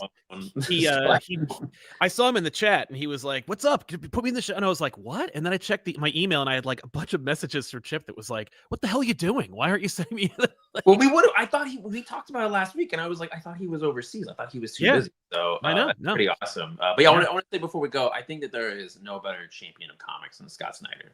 Like I think that dude gets out there, and he is I think one of the challenges we had in comics over the last 5-6 years, like in the pandemic and after the pandemic, is I felt like comics lost its voice in a lot of ways. I feel like we as an industry got really quiet, and I think that's something that we were struggling with. I think everyone got afraid to be sincere, and he mentioned this when we were talking to DC. I think everyone got really afraid of being sincere and just talking about comics and talking about your love of comics. Like suddenly comics were cool but not cool to talk about, and you couldn't talk about what you loved and why you loved it. I feel like there was a really weird moment where we were losing our voice, and there were a lot of creators.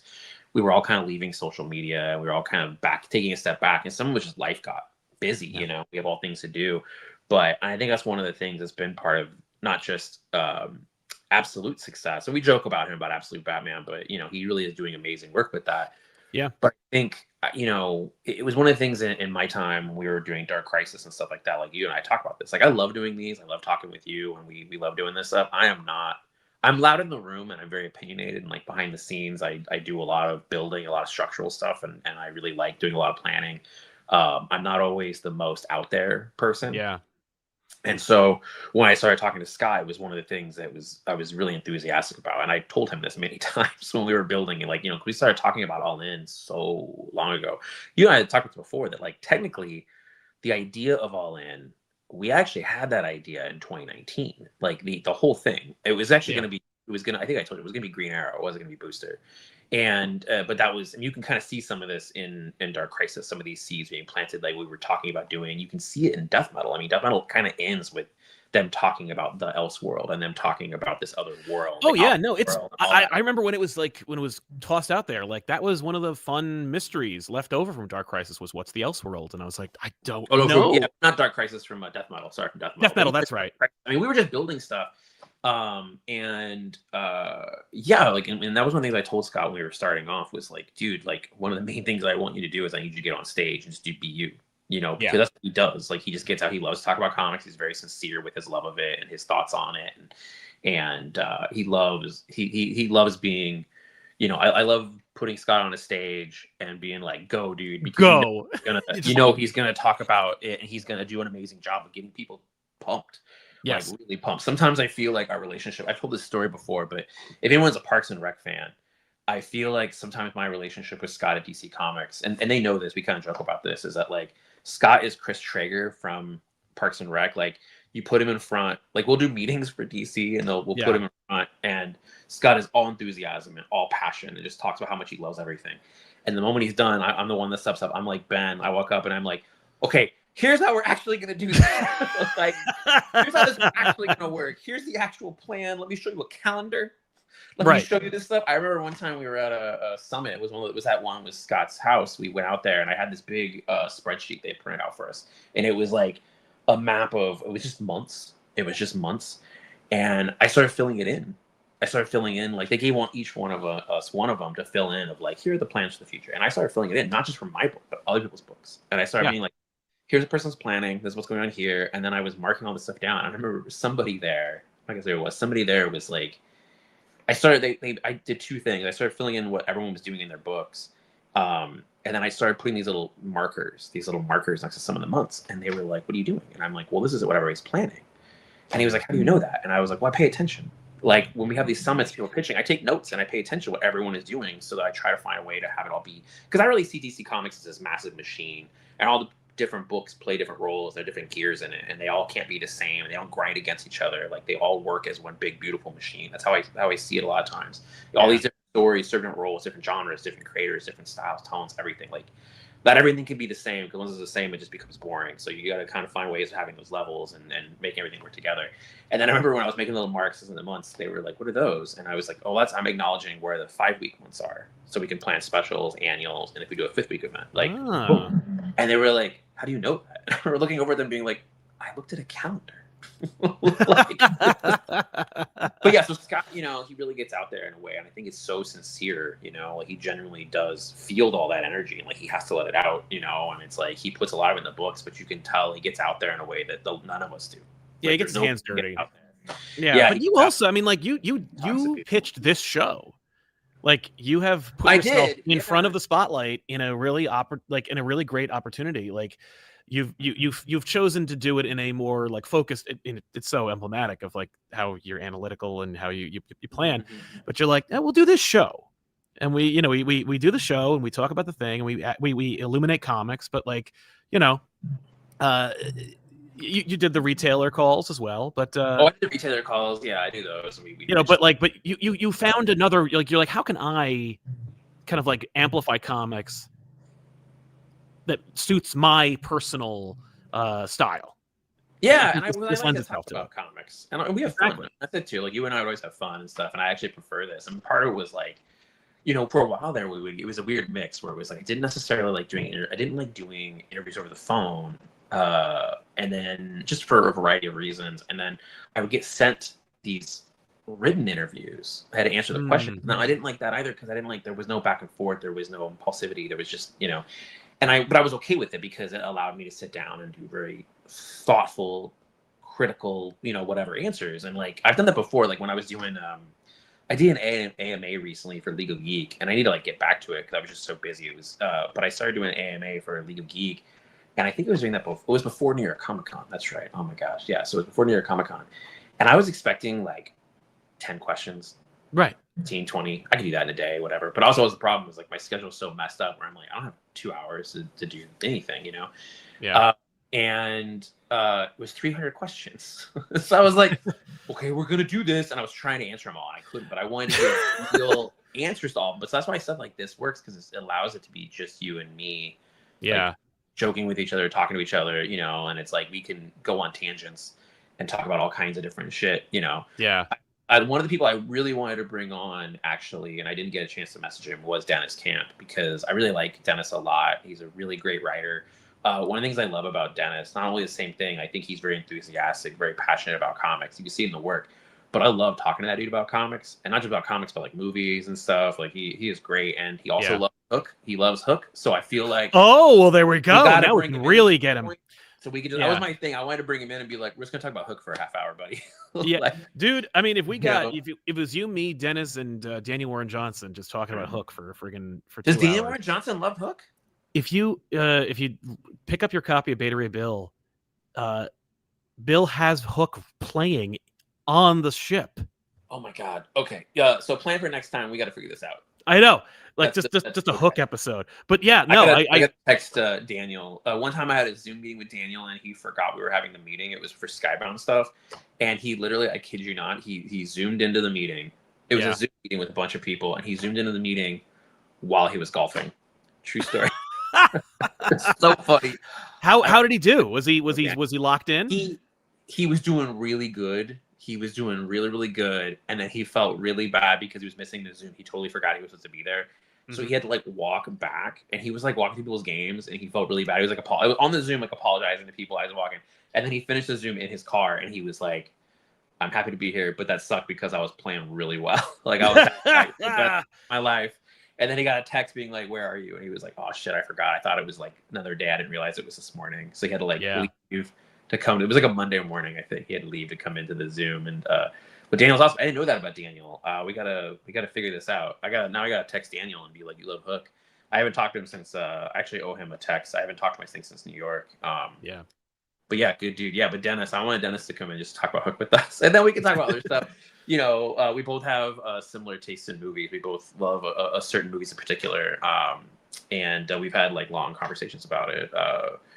With him, I always want him to watch all these documentaries about movies. We'll talk about a movie he loves, and I'm like, "Did you watch the documentary about that movie?" And he's like, "No, I've never seen that before." And I'm like, "What are we doing here, buddy? You gotta watch the thing." Yeah, you know? Dude, I was a staunch audio commentary whore, so I definitely every movie I like, I watch the audio commentary if it's available. And you can learn a lot from those. You learn so much. I mean, like, well, every like all of it on TikTok and crap, like they have all these like movie armchair like channels or pages that are just kind of like, did you know? And it's just audio commentary farming. Like I just take every bit of information and then I repackage it like I'm like I just knew because I'm in the know. And I'm like, yeah, I knew that 20 years ago.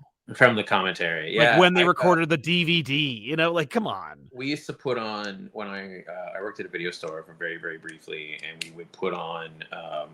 would put movies on late at night when we were cleaning, because that was part of the thing. Was I was the late shift, so I would do the cleaning at the end of the night. Like put everything back, restock stuff, and just freaking mop and put stuff away.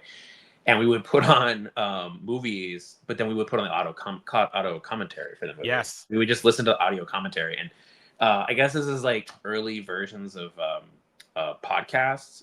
Yeah, I feel very silly saying that, but that's how it was kind of like, is you were listening to people talk about something and talk about a movie as it was playing. Well, I was a big Kevin Smith fan back in the day. I still kind of am, but I it's more of the guy. But I loved his commentaries. They were just podcasts, and if you ever get the Laserdisc or the DVD, because it's just a port of the Laserdisc for Chasing Amy, he's got Jason Lee, Ben Affleck himself, Scott Mosier in the room, and they're talking. The movie stops, and then it's just a black screen while the commentary goes, because they talked like longer than the movie. And I'm like, that's just a podcast. Like at that point, you're like, and it's so hilarious, like how long it took him to bridge that gap. But like, yeah, man, that's like audio commentaries are basically just like a podcast about the movie. Especially when you're watching the movie and it's synced up and you're like, talk about this scene, and they're like still like 3 scenes back. Yeah, it's a bummer. Yeah, so Kevin Smith was the best at this. He was the best at the guided commentaries, and you actually learn a lot from storytelling from his. Like he talks about decisions he made, changes he made. But yeah, there were times where he would go on a tangent about something. I have this thing about hey, real quick, I sent you a text. We have another guest that might want to join us. So do we indeed? Well, yeah, I just sent you. You got to send them a link. Yeah, one time Kevin Smith is such a talker. Like I think he would put me to shame, all of us to shame. Same. Yeah. When we went to a panel one time for Jay and Silent Bob Strike Back, and we went to this panel. I told you the story before, right? We went to this panel, and it was at San Diego Comic-Con. It was like standing room only, standing/sitting. And let me tell you the story before you put that person in here. Yes.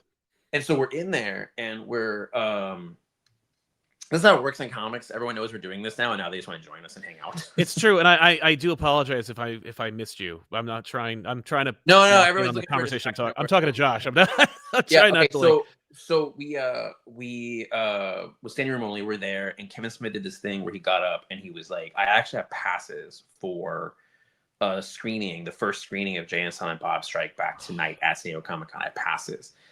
Each pass is 2 people. He has passes, and he's like, "I will give one to people who ask a question." So of course the line, like, right? Oh yeah, big time. He did like 3 questions. Yeah. No, one was like 2 hours. It was like a story. Like I always think about how like I love storytelling. I love telling stories. So I just can't help myself.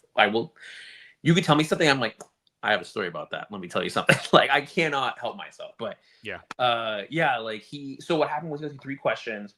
And then at the ending, he was like, I'm sure I told you this before, but at the ending, he was like, well, he gave them to his wife, the tickets to his wife, and his wife is at the stage, and he's like, well, if you want these screenings, just come up here and grab them. Oh my God. They're going to rush the screen. Fucking mob of people. I kid you not, I saw a person knock somebody in a wheelchair over. I'm not joking around. Like, it was lunacy. And I was like kind of close, but I couldn't get there. I was like 2 or 3 people away, and I was just like trying. You're like a mob of people, and she's like, "Holy shit, what is happening?" And yeah, whoa! And people are just like, "I'm getting those fucking tickets." My buddy behind me straight up was like, "We are getting a ticket," and he just barreled in my back and shoved me like a football player across that fucking finish line. And I got there, and I'm stuck, and it's just me and his wife, and she just hands me the ticket, and I'm like, "I did it," and now I can't move. Right, like the mob is there now, stuck there, and I'm just staring at her, and I just went, "Well, fuck it," and I grabbed another ticket. And then I started getting out of there with 2, and then it was like me and my buddy had one, and it was 4 of us had gone. So I was like, "We got a ticket for our buddy," and then somebody walked up to me and they're like, "We'll buy that ticket off of you." And oh shit, how much? And they said $20, and I was like, "Get the fuck out of here! Get out of here! My neck out here. You kidding me?" Yeah. No, and then we all went. We got in line. It was awesome because the buddies we went to pay us back for our adventure to get us tickets. They bought us dinner at McDonald's, and then it was McDonald's. Yeah, man, it was awesome. Got those fries, and then we went in and we got to see it with Kevin Smith, and a lot of the cast was there. So it was like we got to watch it with them, and that was a great experience. That was an awesome San Diego Comic-Con. That was like one of the best. Yeah, San Diego Comic-Con. Man, I got to watch Jaws with Kevin Smith because he bought a theater down in Jersey, and so. My wife, I may have told about this, but Kevin Smith owns a movie theater down like near Leonardo, New Jersey. Mm-hmm. It's about an hour from me, so it's like not easy. Like it's not my movie theater that I go to, but it could be because it's empty all the time.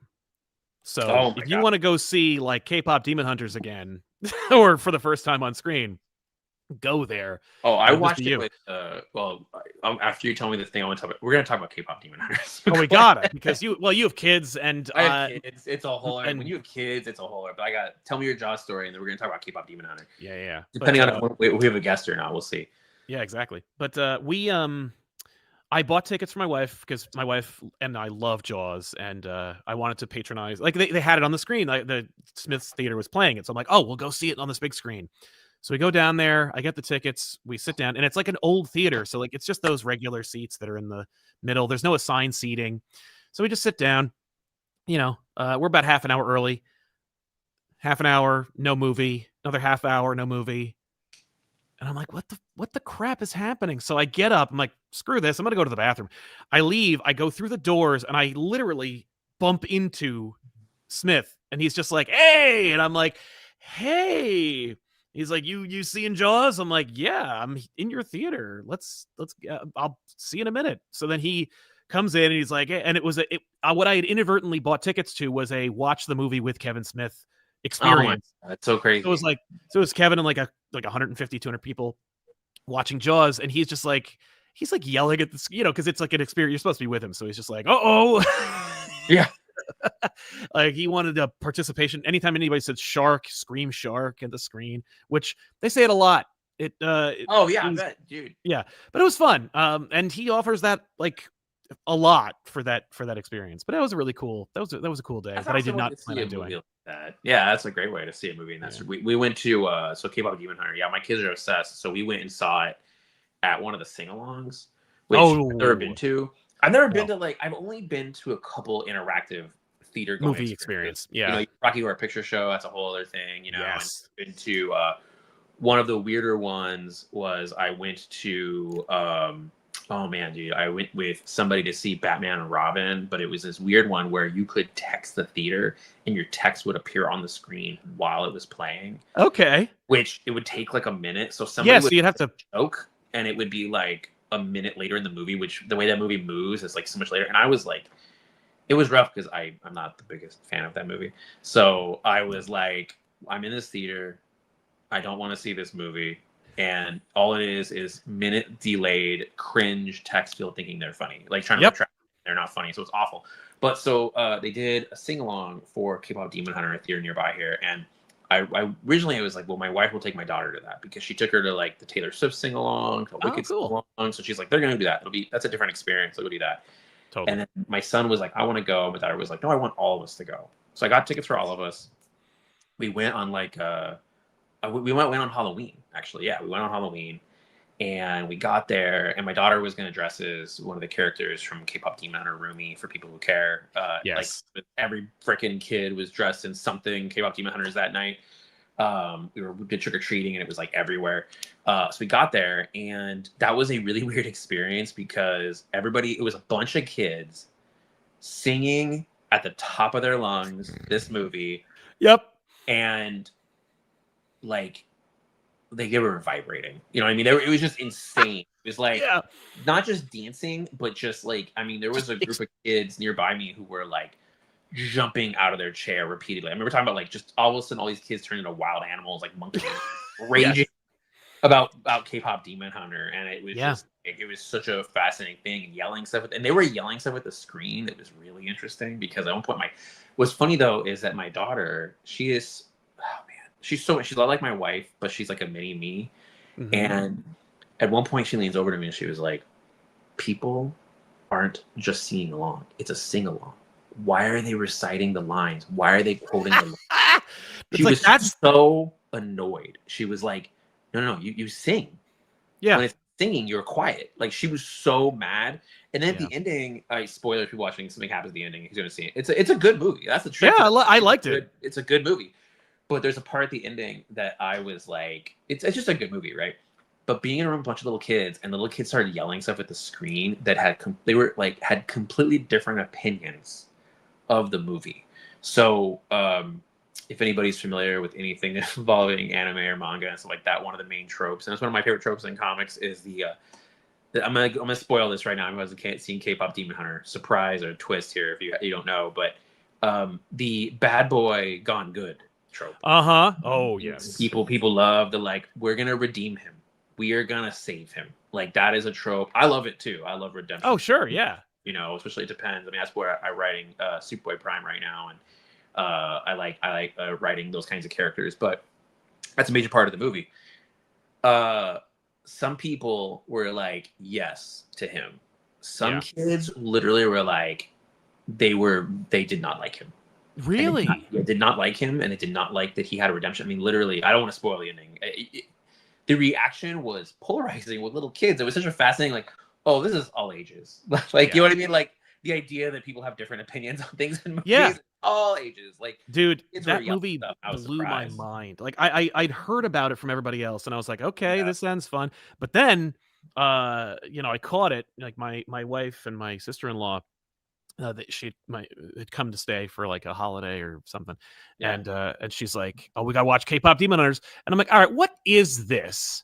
Because like everyone's talking about it like it's a thing, and then the movie opens, and I'm like, "So are they like a real band in real life? Is this like from?" Oh, dude, that stuff is fascinating. That's the part that I find the most interesting about. But yeah, go on. But I was just like, "Is this do I need context for this?" And they're like, "No, it's a completely brand new original property." And I was like, "Oh, okay, now we're talking." Yeah, I saw like a collection of people talking about different takes on it. You know, you see those memes and stuff, and I saw this person basically being like, they felt like it was the movie after it was like 7 seasons, like this was the movie. That was it. They were like popular franchise and they made a movie version of it. Yes. And that people really, really loved it. My thing with that movie is funny, and props to Cena Grace for actually having like a clue ahead of everybody else.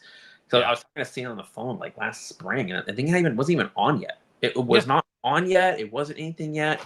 And Cena and I were talking on the phone, and he brought it up, and he was like, that movie is going to be huge. Like, he's like, that is going to be like, he called it like a long time.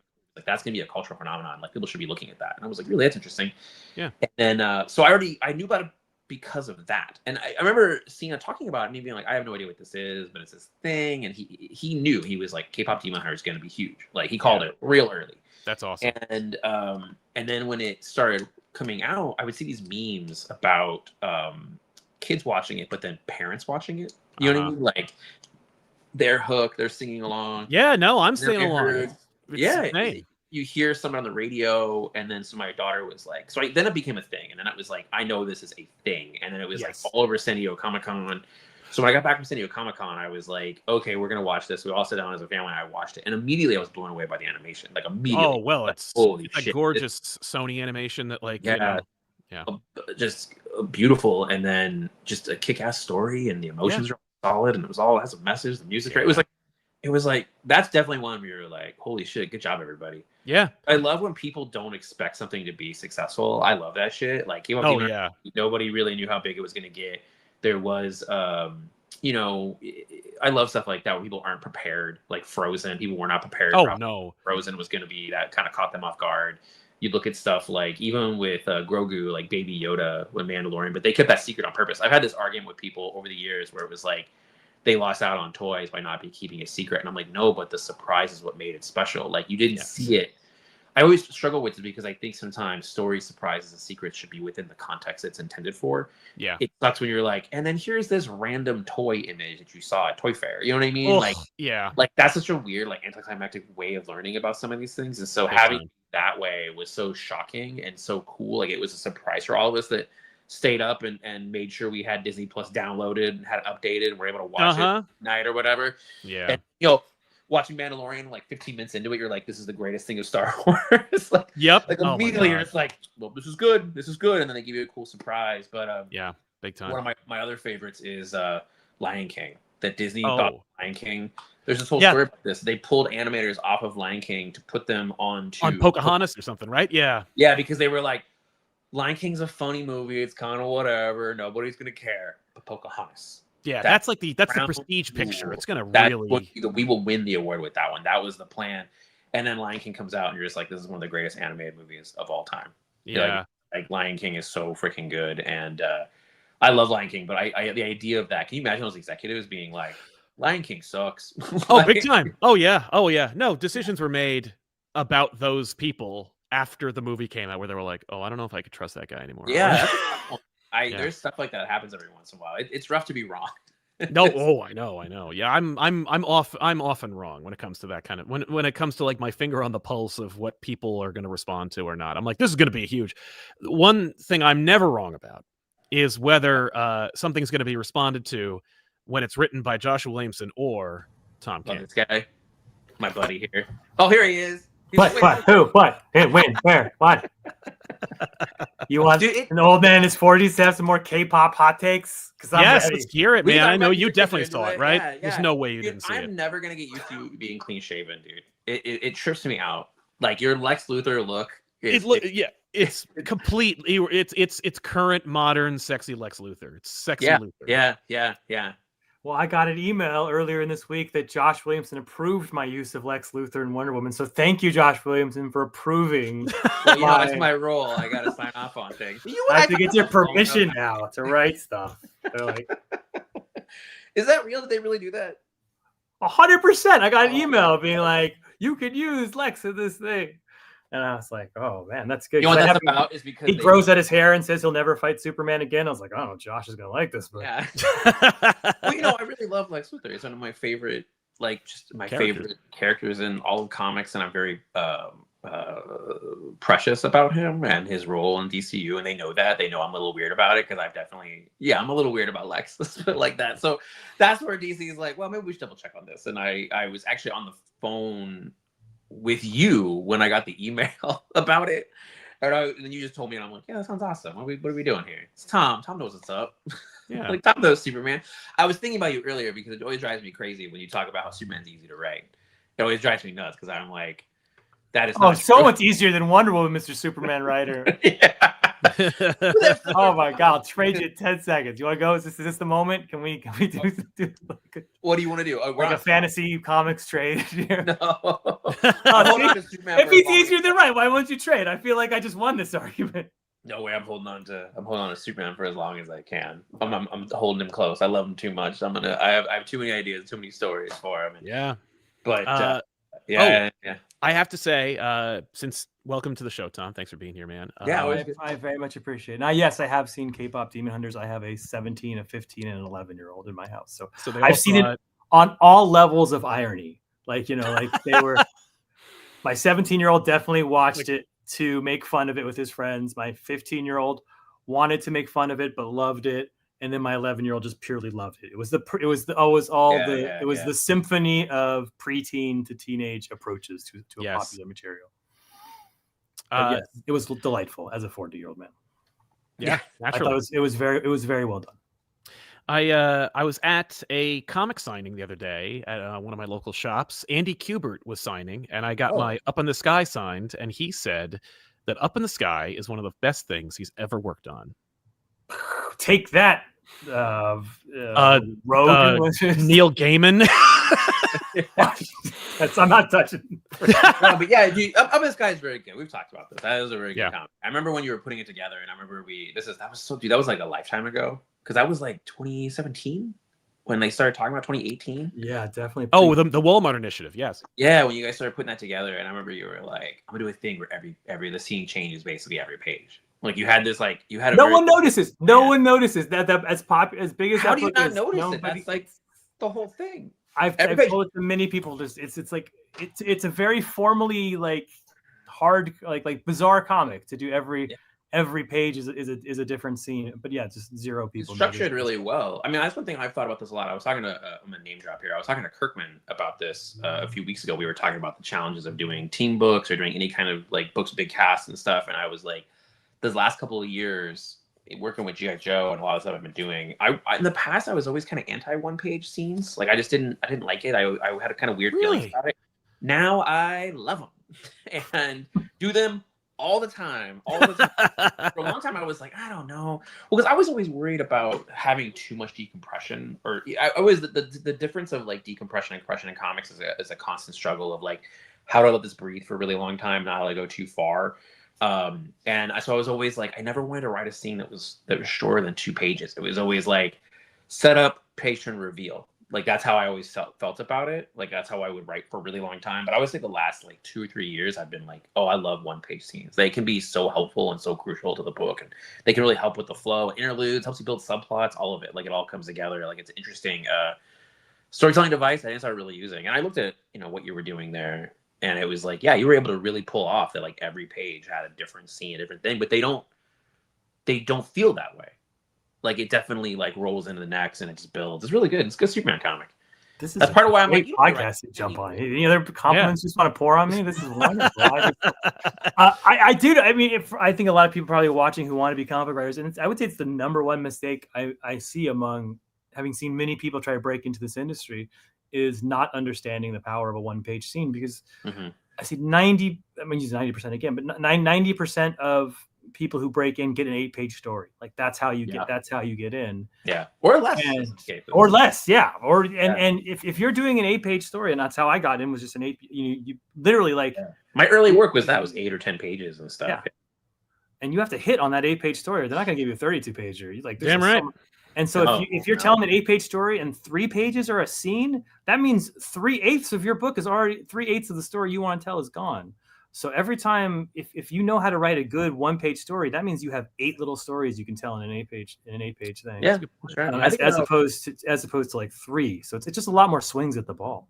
Yeah, I mean, obviously, the things I talk to a lot of your writers about is I tell them to go look at Twilight Zone. Like Twilight Zone is 20 minutes, and it's like that is a self-contained story. It has everything you need in it. It has all the setup, all the story, and then a punch at the end. Like it has everything you need in a short form, and it's so I look at that a lot of those of like looking at just can you do something short? It's like a joke. Can you tell a joke? The jokes are really simple. They take like this, it's like even people are pitching stories. I always tell them when they're trying to pitch me something or they're talking about their pitch, I'm like, can you pitch it to your buddy in a bar?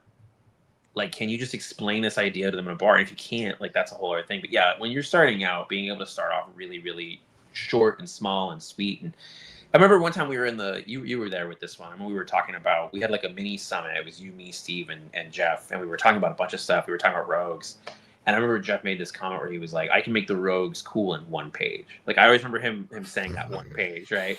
I can make them cool in 1 page. He can, that bastard. He can, though. That he's not lying. Like, that's very true. Like, he knows how to, like, hit the emotional core and tell you why this character is cool in 1 page.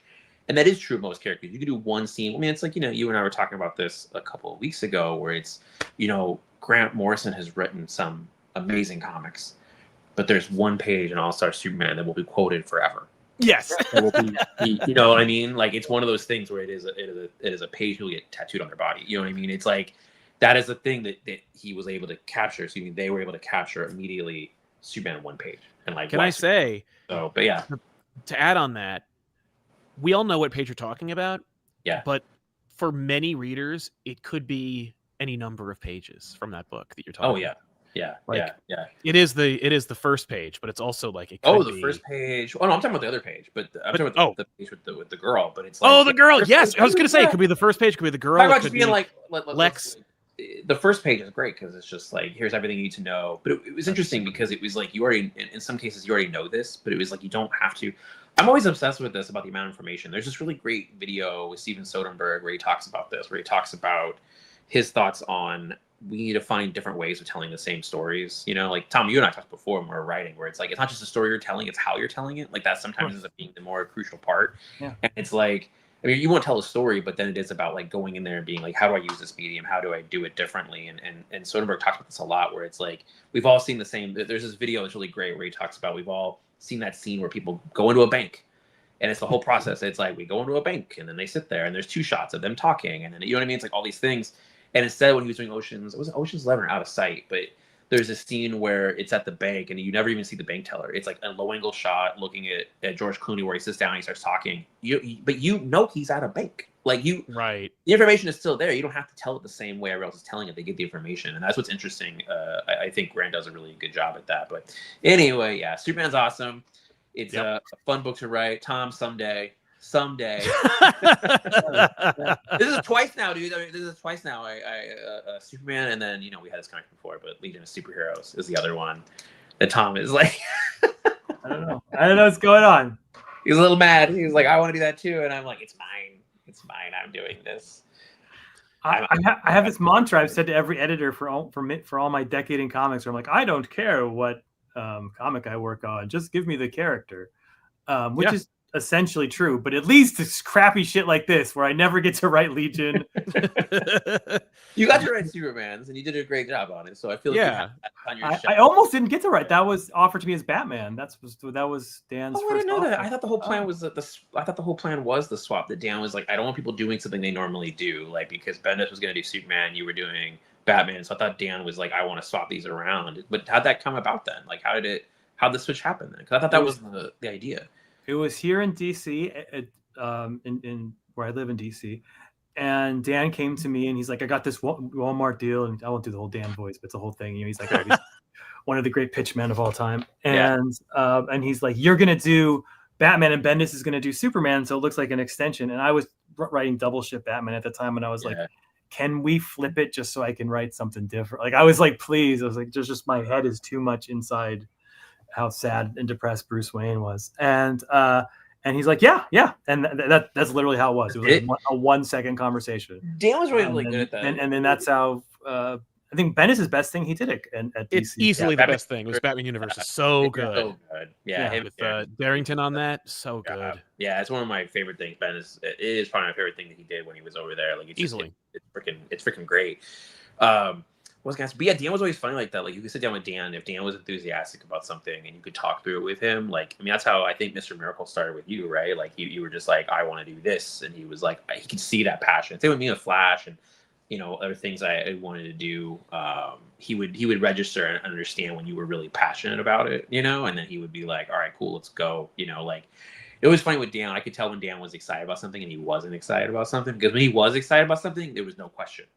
Like he was pumped about something. You knew. But yeah, it was always really interesting with him. What was the tell? How did you know? Was he like, yeah, maybe? No, because he would say, I'm excited about this. I mean, he would. No, I'm saying, how would you know when he wasn't excited? When he was like, and then he would start. One time, Tom and I were hanging out with him at a party at San Diego Comic-Con, and we were surrounded by like some of comics' greatest creators were all around us, right? Like it was this party we were at the last night. Everyone was there. It was the first time, Tommy, you and I had ever been at something like that, and so we were just like in awe of all these creators around us. We were just like, should we talk to them? Just talk to them? Remember, like one creator came down and sat down with us for a long time. We did not know who they were. We were just talking about stuff. And then it turned out it was Bill Sienkiewicz. We just never met him before.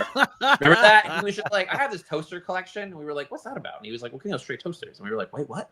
Like, it was just awesome. We were like, oh. Bill Sienkiewicz does not look like what you would think Bill Sienkiewicz looks like. He looks like an old movie star. Not an old movie star, but he looks like from Central Casting movie star. Yes. Like a California dude. You think Bill Sienkiewicz, he should look, like all gothy. Like a tortured artist. Tortured artist. But no, he's just like friendly.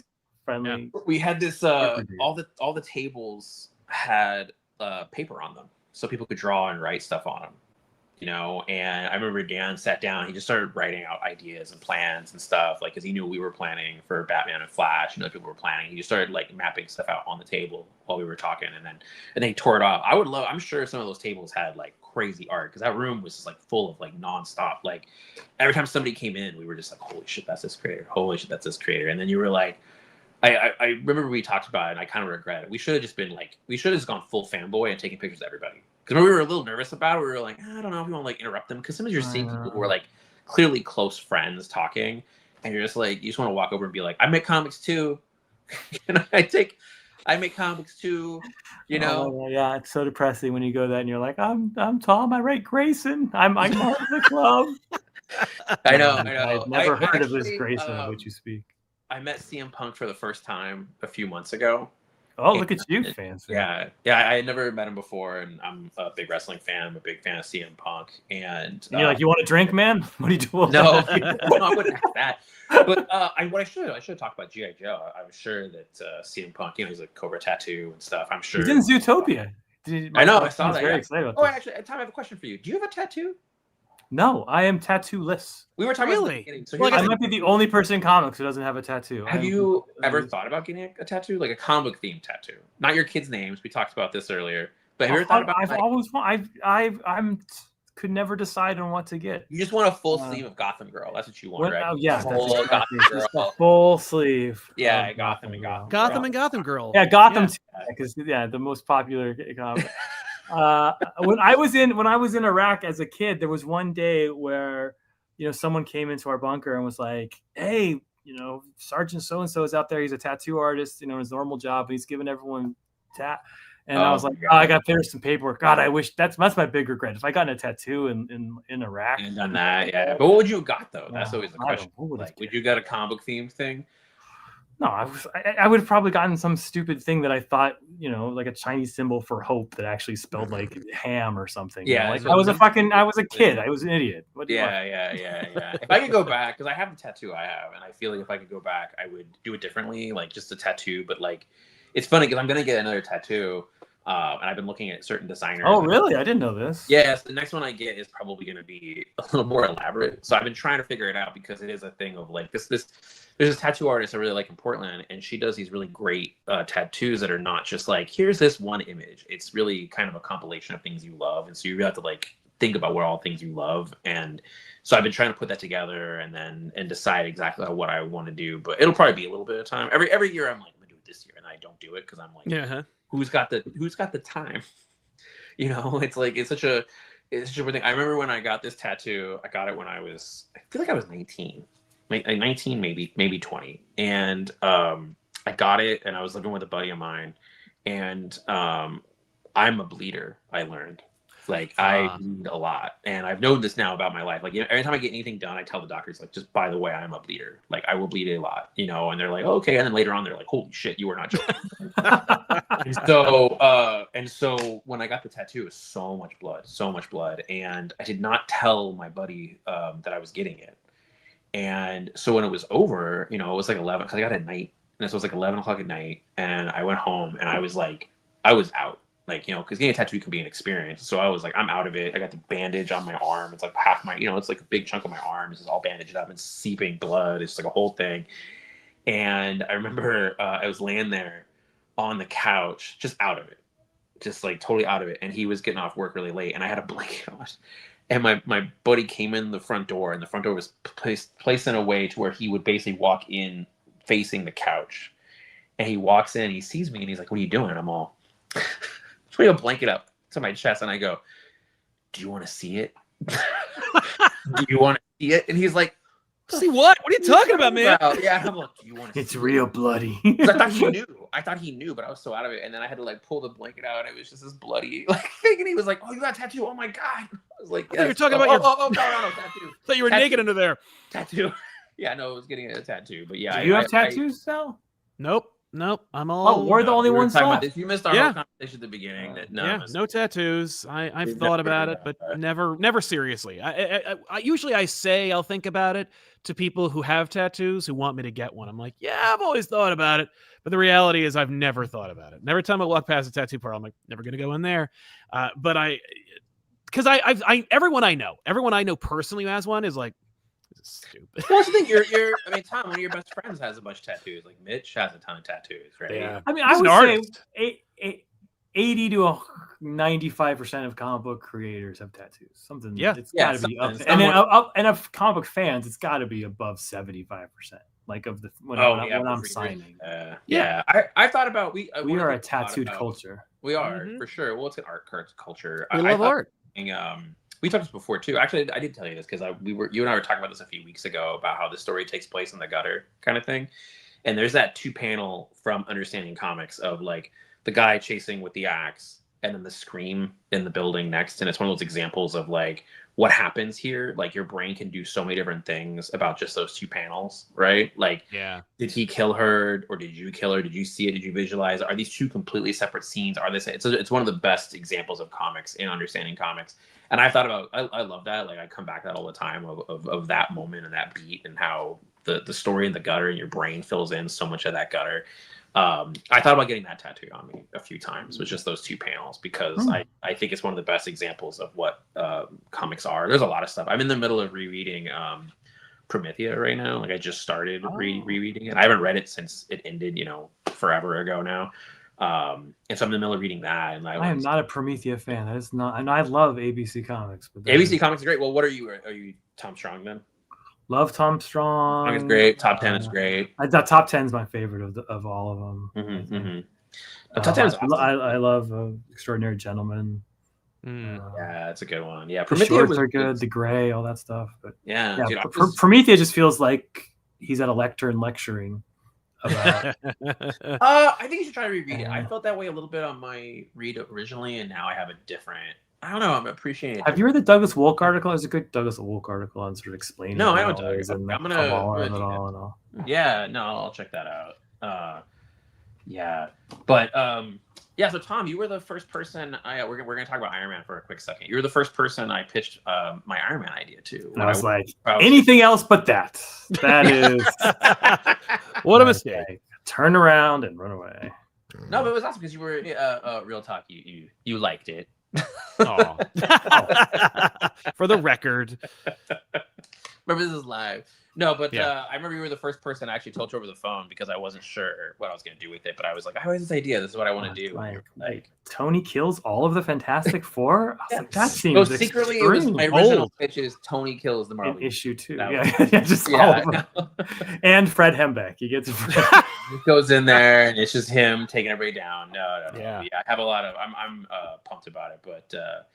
Yeah, man. So what are you working on this week? What are your stuff doing this week? Are you writing comics? Thanksgiving. I'm working with my family. Yeah, good for you. I am working. Yeah. I have a deadline tonight. Oh my god, I have to have a comic book.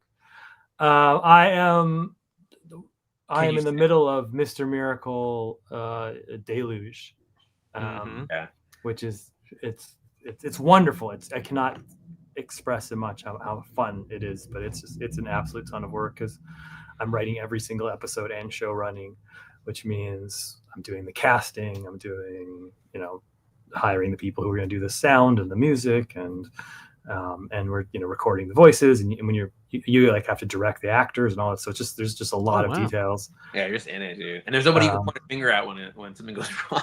Yeah, this guy. It's all you. It is. You could make, like, we were having big discussions over like a character, like the space between someone's nose and their eyes today, It's like, Oh, man, it's so funny. The weird, like, that's one thing that's so interesting about the differences between comics and Hollywood. You and I talked about this with Kirkman a while back, a couple years ago, but it was like sometimes in comics because we're monthly, we're go. Like, you make a decision and you move forward a lot of times. Like, you can't, because the train is going to go without you. Like, these comics, especially once it's coming out, that train is going to keep going. And then sometimes in Hollywood, you'll have like a 2-day conversation about where a person is standing. You know what I mean? Like, which room is this in? Like, that's something that's so fascinating. Whereas in comics, you're just like, we have to move so quickly because we're monthly. Like, we're one of the few industries that has no season off. There's no break. There's nothing. It's just like you are going. I mean, wrestling is probably the closest. Hey, real quick, are you going to go to John Cena's last match? Did you decide? I can't say. Oh, you fucker. I can't say because it might be a surprise for some. Anyway, all right. Well, but yeah, it's fascinating sometimes. Like, right. So this week, what am I working on this week, dude? I have so much I have to do this week, dude. So I'm working on Iron Man stuff this week. Like, that's a big piece of my week. Like, I have so much Iron Man stuff to do this week, and I'll send you, Tom. I'll probably send you issue 1 tomorrow if you want to check it out. Like, but I have so much Iron Man stuff to do this week. I'm working on DCKO. And then I'm also working on, mostly that Iron Man, DCKO. And then next week is like Superman week. So I got to work on Superman like all next week. I just got to work on the stuff we're planning. And oh man, this holiday schedule, dude, is brutal. Did you clear your plate this week? I spent the morning recording actors around the world for Miracle. And then I had design meetings on Miracle. And then I cleared a script on Miracle. And then I have to write the first issue for the first Wonder War, which is 31, I believe, for Daniel. By the end of the day. And then, Thanksgiving. And then I start Archie next week. So, oh, yeah, that's right. More Archie. Dude, it's so wild. We're always doing so much. But it's funny with Thanksgiving because you're like, so my kids have the whole week off. Do your kids have the whole week off or just Thursday and Friday? Just today. It starts tomorrow. They have Wednesday, Thursday. Tomorrow. Yeah, that's had it off the whole week. And so it was like trying to strategize like how to figure out how am I getting it work done this week while we have all this stuff we have to do. And then it was like, this week is funny. I don't like, it's funny too because you're like, on a normal week, I can do this amount of work. And then your brain is like, the week is this long, but I'm going to try to do the exact same amount of work. Oh, 100%. That's exactly what I'm doing. Right? Like, that's what it is every time. And you're just like, wait. And then there's all these other things, like with this week and stuff, there's kids things going on. We're going to put the tree up. We host Thanksgiving, so we're having to have cleaners come to the house later today, which, when you're hiring cleaners before they come to your house, you have to clean first before they get there. Make sure they don't know you're a monster. Yeah, that's very real. I saw Mitch make this joke one time a few years ago, and I was like, that's very, very real because you are like, I have to pick up my house to make sure they can clean my house. And so it's like this whole thing where it was like we spent the whole weekend at just being like, okay, we're going through everything and going through the kids' rooms and just all this stuff. One time the cleaners came and we told them like, hey, my daughter's room, it was a mess. She hadn't cleaned it. And we were like, don't worry about her room. Don't worry about it. And there was like a miscommunication. So they cleaned her room and they put everything in different spots than where she wanted it. Oh no. Oh my God, that was like a crazy meltdown. It was like this whole thing where she was like, "Where's this toy? Where's this? Where's this book?" I was reading that book. Why'd they put it on the shelf? It was this whole thing. And so on the weekend, I had to go to her and be like, "Oh, the cleaners are coming on Monday," and she literally was like, "What?" Like, but they're gonna mess up my whole thing. Like they have, like it is. I'm the same way. Like I'm very particular about things. It'd be like if somebody came in here and cleaned my office and then put everything in different spots. Like it would break my brain. I'd be like, wait a minute, no, I gotta put all this back because everything has to be in a certain place. That's why my nerd brain, works. Is like everything has a place and a thing. And so she was not happy about it. So I had to be like, okay, it'll be fine. Here's how we're gonna do this. Like we're gonna put these things here. We're gonna do this. Like you got to clean up before they get here. So now we're gonna be deep into that. And then it's like trying to write this week. You're just like, I'm gonna buckle in and get as much writing done as I can while joking with my friends for 3 hours in the middle of the day. Yeah. I have a page and a half left to write today, guys. Just a page and a half. That's it. That's not bad. That's not bad. And it's a splash. It's a splash. Like the last page is a splash. Really when you go to splash, like sometimes when I figure out what an issue is and I know it, because that's always the hard part. Like typing is the thing that takes forever. It's figuring out what the issue is and like what you actually want it to be. Typing could be like a day or two, maybe 3 days, but when you got to spend time thinking about what you actually want the comic to be. And there are times where if I know what the last page is, I'll just write the last page first because it's like splash page. This happened. This is the difference. You mean I never write out of order ever. I know you don't. Ever, you just do. You go page by page by page by page, issue by issue. Like, and I'm very structured, and I kind of bounce around a little bit. Like I kind of go, I want this, but then I'll end up changing stuff. Like there was an issue with G.I. Joe recently where I did write the last page first, and then as I was writing it, I was like, that's not the last page. Like I knew it wasn't the last page, and I had to go in, and it's easy though. You just change it. It's like, oh no, that's too soon for this beat. It doesn't make sense. It needs to be this. Like this needs to breathe, and this needs to happen. And it was like, and so I just changed it. But I do a lot of times. I do kind of write the books a little out of order. Like I kind of write the scenes a little out of order as I'm doing it. I don't write them because you sit down and you're just straight up. Well, here's the thing though. Wait, when you're typing, you do it that way. But when you're figuring out what the issue is in your head, do you see it as a whole, or do you literally like Stephen King style sit down and go page 1 and you don't know what the last page is and you just start going? I don't know. It's a great question. I've been asked a bunch. I don't really know how to describe it because I definitely know where I'm going, and usually I know where the issue's ending. So it's not that, but I don't know like how much room each scene is going to take place. I have no sort of outline like that where it's like, okay, I'll do 2 pages here, 2 pages there. I usually. It makes it a lot easier if I come up with some, like we said, a structural trick. Trick is the wrong word, but theme. I always say gimmick. Gimmick, yeah, whatever your gimmick is for that issue. Yeah, or if it's like I just did this Mouseman arc where if you look carefully at the Mouseman arc, like we have that same splash always on page 4 or 5,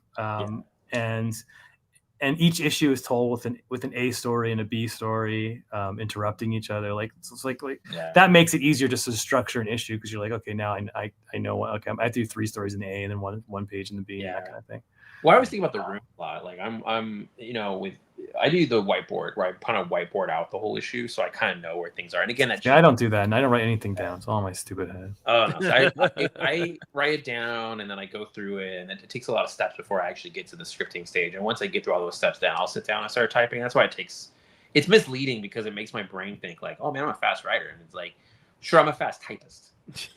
I am not a fast writer. I'm a pretty like steady pace, like writer. Like the ideal is 1 script a week, but oftentimes I'm trying to do 2 a lot of times. But 1 is always like the goal. It's like if I can spend Monday and Tuesday just figuring out what the comic is going to be and what that gimmick. And that's what we were talking about. I shouldn't say gimmick, but it's like we were saying before, where it's like knowing what the story is, but then knowing how I want to tell the story. And sometimes that can take some time because you're just like, if all I want to do is go from A to B and it's just a bunch of talking heads, sure, okay, I can do that. But you don't want to do that because it's comics. You want to do more than that. You want to find an interesting way to tell the story, and that sometimes can be the thing. And that will totally, you might figure it out in the middle and totally rewrite it. Like you might go in and be like, oh, this is not right, and have to go in and completely rewrite a script because you figured out the better way to tell it. Like sometimes it ends up being like, you'll get to the end of the comic and you're like, who I thought was the point of view of this issue was wrong. And I have to go back through and either captions or just rewrite it completely, to be like, no, it's actually about this character and their point of view on this, and sometimes they'll surprise you too. Like a character, it's like, I love writing Superboy Prime and I didn't know how much I was gonna love it until I got into it, and then it changed things because I was like, I really like writing this character and the role they're playing. So now I'm changing my thoughts on the story and their impact on the story. Yeah. So I mean, I guess I build a structure and then I kind of blow that structure up if I have to, but I try to get that before I sit down and start typing. I have a question for you guys about approaching a story, and it's interesting for me because Tom, you've written a lot of like shorter stories, a lot of more self-contained 6 to 12 issue miniseries. Josh, yours is much more sprawling, even Birthright. Yeah, 50 issues. It's 50 issues. Well, Nailbiter, Birthright, etc. Have you ever sat down to write something or pitch something? Because rarely are you in a position to be like, oh, actually, I'm going to change the entire structure. It's not how it works. But have you ever had an idea where you're like, I think I got an idea that might be an ongoing, and then go, nah, it's going to be a mini, or vice versa, where you're like, I got an idea that I think might be a really fun, tight, kind of self-contained thing, and then go, oh no, it's too big. It's got to go bigger. Yes, all the time. I mean, the easiest example is in the beginning of my career, like Vision was supposed to be an ongoing. It's become this defining mini. Like that was not supposed to end at 12. It just happened. I got the DC contract. You got the DC, yeah. They even made fun of you about it at the last issue, where they're like, and anyway, fuck you, and we wish you the best. We know how good this book is, and we know that there could have been more, but we also know that if we were offered Batman, we would leave too. So it's fine. And Omega Men was also not supposed to be 12 issues. Like, and then not that it's. So, and then, for I mean, look at the Wonder Woman's a great example. Like that Sovereign story, I didn't think it would be 21 issues or something. Yeah. I thought it would be like 7 issues. I remember before you were talking about possibly being 12, and you were like, no. Like, that's what's one of the funny things about that is trying to figure out that balance of like, again, compression, decompression, like how long is the story, how much do I want it to breathe, and like once sit down. That's why I don't actually like talking about the issue numbers. Like somebody will ask me like, how long do I plan on staying on a book or any of this kind of things, and I'm like, I don't know. I guess that's stories I want to tell, and like when I get there, I'll get there. Like I'll see how it is. Like Birthright was like that. We always kind of targeted 50. We had an idea for 50, but I was always like, if it was 48, that would have been fine too. I mean, you know, it's like I don't have to hit 50 just because. It's like it's wherever the story is. If it lines up like that, that's great. And because wouldn't that drive you crazy? Because it drives me crazy when I'm a reader and I find out that there's only like 98 issues in a run, and I'm like, are you crazy? Come on. That you got 2 more? Look at Robert with Walking Dead. Like, I know. Close, and he was like, no, but also it's because he was trying to surprise people. You know, it's like he ended it early. He ended Walking Dead as a surprise, ended it. You would think a couple more issues, you know, and he would have it. But Robin was one that I wish I could have stayed on longer. I wish I could have written longer. That one, like once I started writing it, it was like, oh, this tournament arc's gonna be this many issues. And then as I was writing it, I was like, no, I need more issues. I need more issues. I need more issues. And even then when I got closer to it, I was like, because we knew Robin. So what's funny about Robin was never canceled. When we started working on Robin, we knew Batman versus Robin by Mark Waid was going to happen. We knew that was. We knew from the very beginning, but it was never canceled. So we knew it was going to end, and then that was going to happen, and then we were going to continue the story in Batman and Robin. Like we had this plan for it, but. The stories I was telling of Robin on the island and dealing with the tournament and like having new friendships and stuff. Once I started writing that, I was like, oh my God, I want this to breathe so much more. And I was lucky because I remember it was issue, it might have been 6 or 7, but I wrote the issue, I turned it in, and we were ahead enough that the editors called me and they were like, this is actually 2 issues, it's not 1. Like you can see it. You can see right in the middle where this would be 2. And we should flesh it out. And I was like, great, let's do it. We were able to do that. You know, we were able to do it. And I think it's rare when you're able to make those decisions if you're working enough in advance to be like, no, I got to change this. And I wish I could have done more with that book in that window. Like looking back at it, I could have written Robin in the tournament with new friends for a much longer like Naruto style adventure with him. Like once I got a groove with it, it was like, I think before I was like, oh, maybe it's 6 issues, maybe it's 12. Looking back at it, I'm like, oh man, I could have done this for much, much longer. And yeah, I've definitely had pitches where I start working on the pitch and then I realize like, oh, this isn't even a mini. This is an 8-pager. Like it's a short story. You know, especially if it's horror stuff, you start realizing like, oh, I can do this really quickly. That's one of the things that's funny when people pitch me stuff or they tell me ideas they have, and you can kind of register in your head like, that's not a book, that's a short story. Like, you know what I mean? That's a backup. You can see it, yeah, but.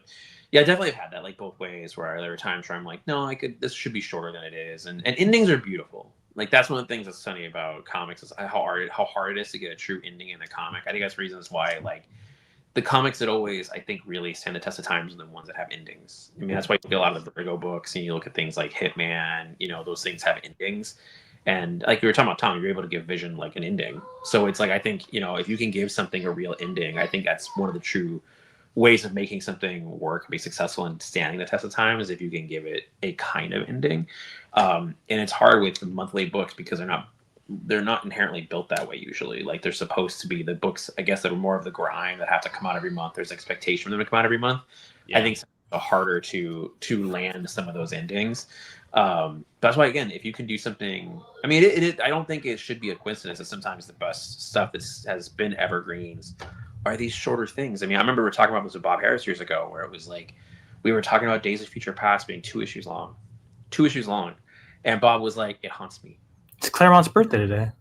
Is it really? Really? Yeah. That's wow. I gotta text him. But yeah, so the idea of that, like you look at something like I just read something that haunted me with him. He was on X-Men for 16 years, which when I was a kid seemed like a long time, but now that I'm an old ass fart, 16 years does not seem that long. Doesn't seem like enough. Opposite. I feel like for what a legacy that is. No. Yeah. I feel like 16 years is a long time. Like now, like I've been writing Batman for almost 10 years. That's true. Yeah. To be writing, I think that like the last, because you and I have like different ways in which we came into DC. Because I was at DC before you, and then I left for a few years, and then I came back with Rebirth. I remember one time you and I were at a bar really late. And it was like it was just you, me, and Steve Orlando, and you were like. You said to me, you were like, well, you're new to DC. You don't know to me. And Steve was like, are you talking about New 52? I was like, everyone's new. I'm the longest tenured DC person at this point. Yeah, I know. Yeah. Well, in a row. In a row. Well, I mean, because I think Scott was gone for a bit. James has been gone. I'm sure there's something we're thinking about and we're going to feel incredibly guilty. Probably some creator who's been there the whole time, and they're just like, "What? Like, how dare you?" I mean, no, they're artists. I mean, they're artists. They're artists. Definitely, they're artists. Yeah, they're artists that have been there longer. One time I was at a San Diego Comic-Con. This is again like 20 years ago, maybe less. I don't know when this was exactly, but this person got up, and they were like, I remember really well. They got up. They had a question, and he was like, "My favorite character in all of comics is Captain Atom. I love Captain Atom." And he was like, and you guys never do anything with Captain Atom. And he went into this whole thing about Captain Atom. He's like, I love Captain Atom. He's my favorite character. I read every comic that they're in. And you guys do not have a Captain Atom comic out. And this was in a moment where James Robinson was literally writing a Captain Atom comic. Like it was coming out in this window. And he was on the panel and he literally was like, you wounded me, sir. Like I remember he was like, I literally write a Captain Atom comic right now. Like right now. The person was like, really? And he was like, right now. Like it was such a like I always think about that sometimes people love something and they completely miss what's actually happening in comics every once in a while. Yeah. But, yeah. It's always funny when those kinds of things will pop every once in a while. Yeah. What is your favorite Chris Claremont book? You gotta since Sovereign 7. No, it's X-Men. What are you talking about?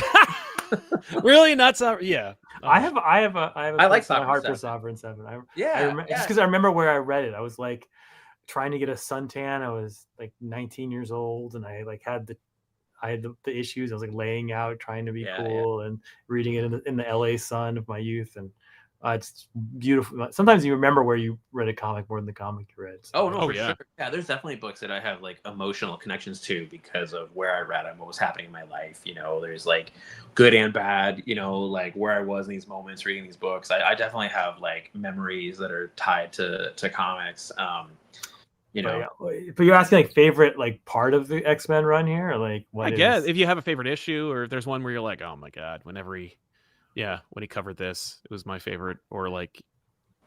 I mean, it's one of those like what you love when you were 12 is the thing you love for the rest of your life. Exactly. Like, truism. So that's hard because to me it's like anytime I see Silvestri at a con, I always yell at him as like best X-Men artist ever. Silvestri's X-Men is my X-Men. When I close my eyes, that's who I see. You see Silvestri, you don't see Jim? No, Jim's a little after my 12 year. You're a little younger than I am. That's right. I remember one time you and I were talking. I'm going to out you on something. One time we were talking at a convention. We were in Boston. And it was me and you. And I think Brian Cunningham was there, but we started talking about Joe Mad, and you were like, "Who's Joe Mad?" 100%. Because you have a window. There was a window of comics that you were familiar with, and he was. Yeah. 1996 to 2003. I am not. You were kind of taking a step is the back. comics I don't know. Because you didn't read Age of Apocalypse when it was coming out, right? No, did not read Age of Apocalypse. Yeah, no, did not read X-Men. It's so good. You should read it. It's a good. I've read it since. It's pretty good. Yeah, Josh, is Joe Mad or Jim Lee who you think of when you think of the X-Men? Oh, I think of Jim Lee.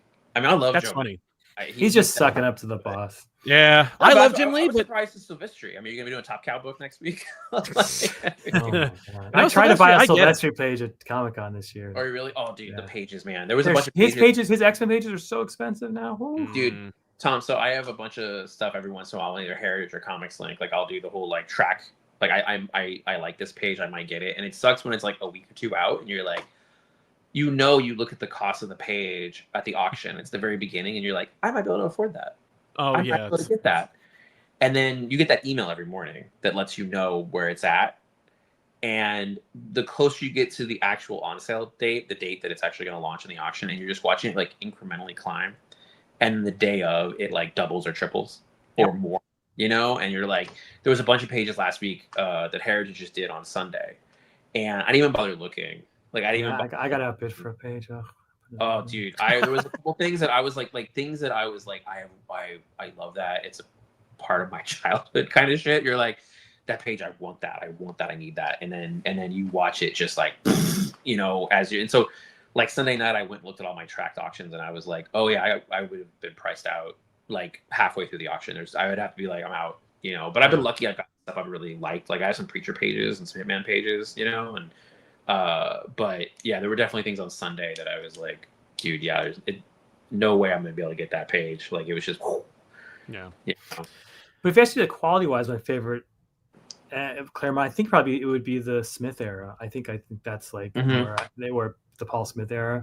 That's where it kind of peaked for me, just because the combination of action to soap opera was, I think, like stunning. Like the John Byrne's a little more heavy on the action. Yeah. And then it gets a little really kooky crazy when the stuff that I loved growing up, Silvestri stuff. I think the perfect balance is the Paul Smith stuff to me. That's cool. Yeah. And I kind of love the Romita Jr. stuff.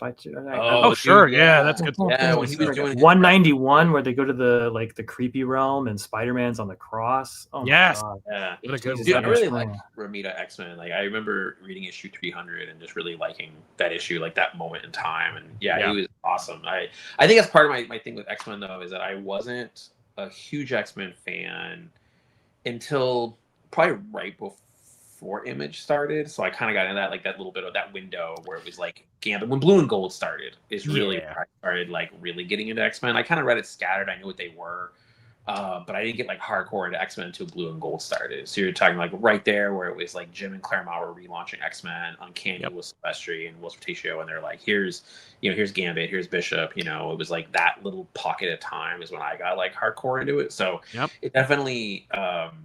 And then from that point, it's like now it's one of the most popular. It was like right on the edge of most popular thing in the world. It was like it hadn't really. It was there. It was already one of the most popular like comic series, but I feel like it was just right there on the tip, and then it just exploded. And obviously, X-Men #1 to this day being the most sold comic of all time. So it's like I think that window is the one that's my real fandom for X-Men is right there. Yeah. I bought all 5 covers of X-Men #1, right? Weren't there? Because you bought 4 in a reader's copy, so that was fun. Yeah. I remember falling, like I didn't understand. I was too young. I didn't understand the concept of the variant. So like I thought there were 5. I was like, wow, that's so bold. They're putting out 5 new issues of X-Men in a row. So I grabbed each of them. And my comic guy was like, "You stupid child!" Like, because every time we talk about like me growing up, I had a comic book retailer who was just he hated comics and everyone who made them. Like, he was just the worst. Oh, that's rough, dude. That's rough. But, I was like I definitely bought multiple copies of books. Like, I think the one that I went the most crazy for. The beginning of me being like, I'm getting everything was when Superman came back from the dead. Like, that's Superman. I was buying all of it, but then I bought a lot of Superman after when he died. From when he died to when he came back. When he came back, I was like, dude, to have him come back and why do he just like he's just underwater walking? It was so weird, and it was like not explained at all. Why do we keep cutting to this freaking mech suit? This doesn't make any sense. Yeah, dude.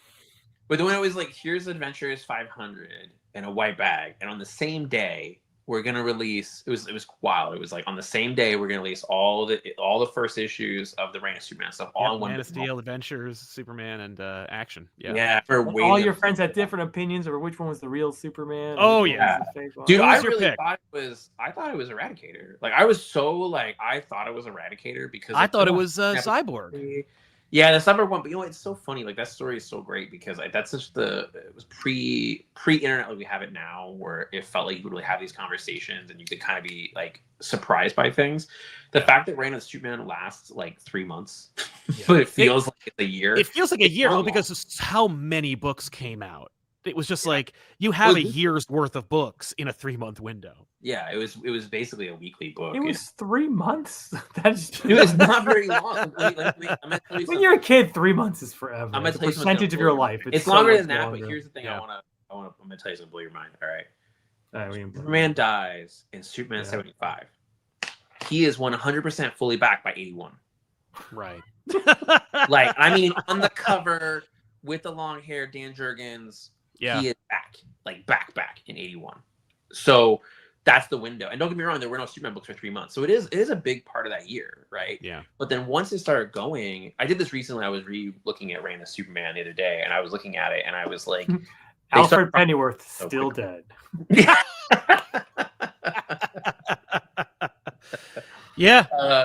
I was looking at it and I was like, oh, the fact that they were able to do it so quickly and they were crossing over so fast, and it was like the story's building and then Coast City gets destroyed. Like it happens really quick. Like they don't really spend. You would think it's like a whole arc. You would think they spent like 6 issues of just that character with people thinking he was Superman for 6 issues. It's not. It's like 3 issues, and then like each character gets about 3 issues before like Eradicator and. You know, because then Cyborg Superman starts meeting him. Because then Cyborg Superman turns real fast. Fast. Once he murders those survivors of Coast City, he just like, I was like, oh dude, it's like what? Just burns them. I started reading Green Lantern with Emerald Twilight. Right, that's what that story is called. Like I started reading that, so that's what I think is why I'm not precious of a lot of stuff because. My real like hardcore fandom at DC came at a moment of change where it was like so many things were changing. You know, Superman, all these different characters. Wonder Woman was getting replaced by Artemis. Yeah. You know, John Paul was Batman. There was a new Robin. You know, it's like Hal Jordan has gone crazy, and here's Kyle Rayner. It's like I think, and then you know we had already had Wally was really coming into his own as Flash at that point. He had been in the book for almost 80 issues, but it was like you know Mark Waid comes on. Here's Return of Barry Allen, and then here's Bart. You know, like it was this weird because I came into DC as a reader. Like I'm talking about my fandom. Like I'm buying everything and like really like hardcore into it. I came at it in such a moment of change. It's why I'm just not really precious of a lot of things the way some people are. I don't think that things have a way of being. Like I don't think DC has to be one way and only that way. And I think it's because of that. Because I came in that moment where it was like there wasn't. They were doing crazy stuff. I mean, they were really I know stuff up. So. But it also made me maybe cynical in some ways because it was like I watched as everything came back around. Like everything comes back around. And the status quo kind of came back around. It made me realize how much comics really is that. Because the 90s was so much of that. It was this cycle of things. Right. And then the event cycle and all of it. It's definitely why I kind of look at comics the way I do because I came in at that particular moment.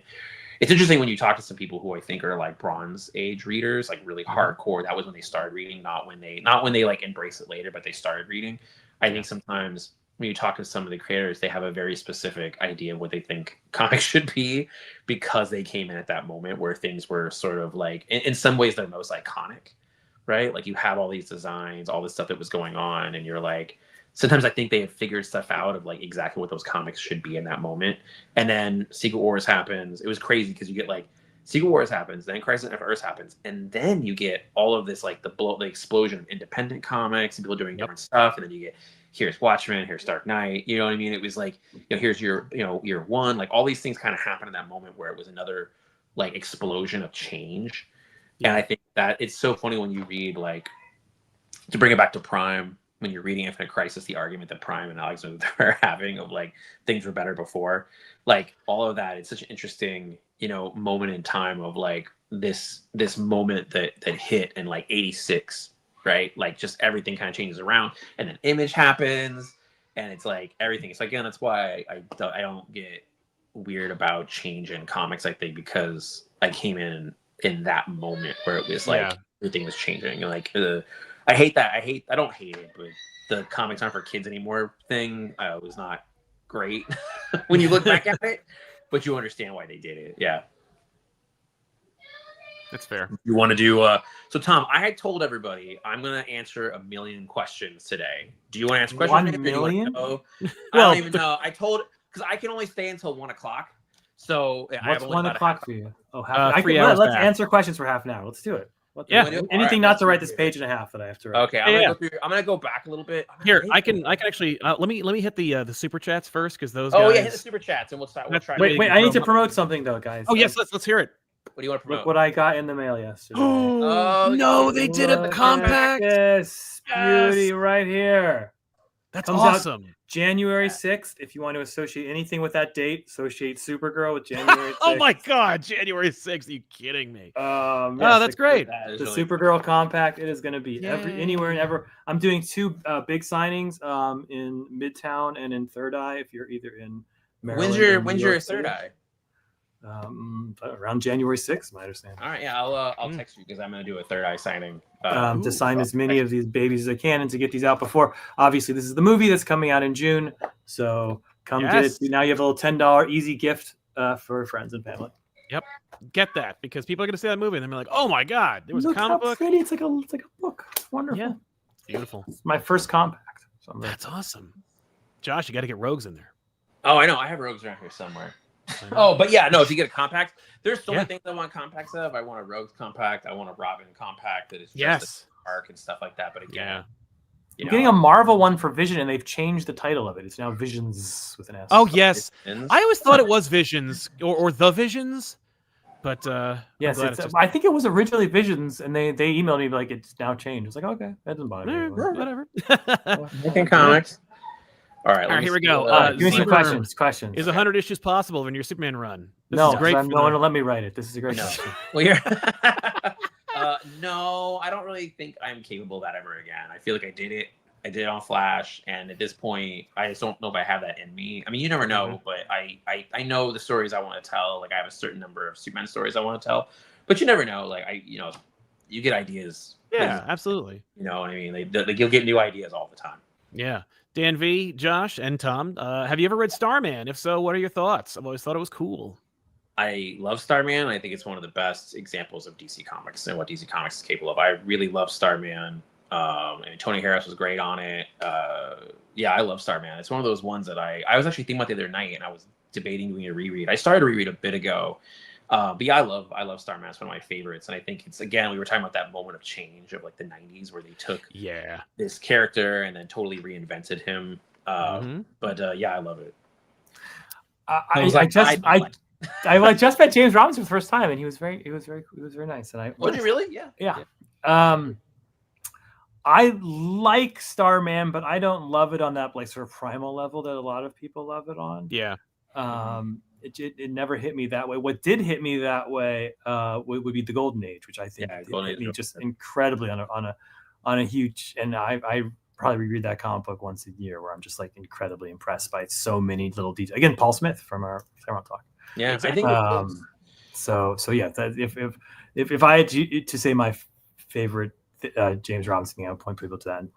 That's really good. Starman's really good, and it's a comic they don't have comics like that. So with such a singular, and Animal Man and obviously Sandman at the same time. Like those kind of comics are missing from the shelves these days. Yeah, these kind of singular vision for these characters that go for like many years, and they're telling you this big story. And a very kind of like a hipster kind of cool vibe that I could never bring comics because I'm not cool, but I do miss people who brought that to comics. Yeah, brought the leather jacket appeal to it. Otaku Garaza, any future collabs with AEW? I've seen video game fan signs at AEW shows, but have you ever seen any comic book related ones? So right now DC Comics is doing a big promotion with AEW. They're releasing an AEW comic pretty soon. Steve Orlando is writing that one, and they've been doing a lot of promotion for DCKO on AEW. They do the banners and stuff. I mean, that's the biggest thing. I think we have variant covers on DCKO that are related to EW. I'm a big wrestling fan. I know Tom is too. But Yeah, yeah. I went to a show in DC, an AEW show, and they had it all over. That's awesome. So they're big time comic book over there. DC all over the mat and all over the like. Nothing for me. Real quick, something like Golden Age and Starman. One thing's really interesting about that is you can see that how the DC comics that we have today and that we had for the last like 25 years, you can see the DNA of that. That was some of that was built because of Golden Age, and then because you have Golden Age, then you have Starman, but that also leads to JSA, and having that window where we had Grant's, JLA, and then the stuff that was going with JSA, a lot of that built what I think we had for like that era of DC, the 2000, 2010. That whole era was built, and I think some of that foundation came from those things because you could see a through line of like Golden Age, Starman, all these pieces are sort of built in. But anyway. Josh, would you ever take a crack, says young John Goodman, at Jason Todd solo series? I love Cobra and G.I. Joe, so that's awesome. Any advice for pitching non-Big 2 books? Tom, you're writing a Jason Todd solo series right now called Trinity, Daughter of Wonder Woman. So I was so confused where that was going there for a minute. I'm like, this is live. I don't know what's happening. No. I got a chance to read the most recent issue, which is dropping tomorrow. It's it's been solicited, Death in the Family Part 2. It's great. No, I don't really. It's very adorable, isn't it? It is so sweet. Comic. Yeah, it's funny. Wait, I don't want to put you on the spot with this. Is Trinity late? Yes, we are a month late because our colorist had to go to do KO. So thank you very much, Josh. Oh, okay, yeah, all right. This was our fault. Yeah, okay. This was your fault. Belen is not late. Belen has been beautifully on time, and the scripts are not late. It was just with the Javi had to go and help Josh on Superman and KO, and so we decided to get the colors right for the 5th issue. Okay. No, I don't really plan on doing anything with Jason. I think Jason, I had ideas back in the day with Jason that I thought about doing that now I'm just not as interested in. And I think right now with the way my schedule's set, I mean, dude, I'm doing so many books right now that I'm like, I'm good for the next few years. Like I don't have any plan on adding anything new because I'm already locked in and I have plans for stuff I want to do in the future. Like I already know stuff where I'm like, oh, I want to do this book in 2027 and this book in 2028. Like I'm pretty full up. There's no Jason on the horizon for me, but I know what DC has planned for Jason. It's pretty cool. There's some really cool stuff without spoiling it. Yeah. J.M. Wild. Hey, Sal and Josh and Tom. Love the show. I know you have the how-to pitch episode, but as I'm a writer and artist, do you guys recommend self-publishing or pitching for a larger company? This is for an artist/writer. I self-published to start off. I mean, that's really what I was doing in the beginning. I mean, if you can draw your own comics, you have an edge on everybody else. Like, you are ahead of the curve. Because that's one of the hardest parts. When I was in college, I would have a lot of friends and we would do shorts. Like we always try to do these. When I was in college, we all had these big lofty ideas of like we're going to do these 12-issue series, all this stuff. Like when you're in college, and looking back at it, I wish we had just stuck to minis and just short stories. Like I would have rather had a collection of short stories than anything else. And I think starting small but if you are self-publishing, I think ultimately, if you want to make comics, just make comics. Because if you try to wait for permission from the big 2, you're going to be waiting forever. Right. Like they don't work that way. Like there's so many different steps to get there. You'd have to be able to. You just gotta just make books. So that's my. No one's ever going to give you permission. You came at it from a different angle than me because you wrote the novel first. So it's like.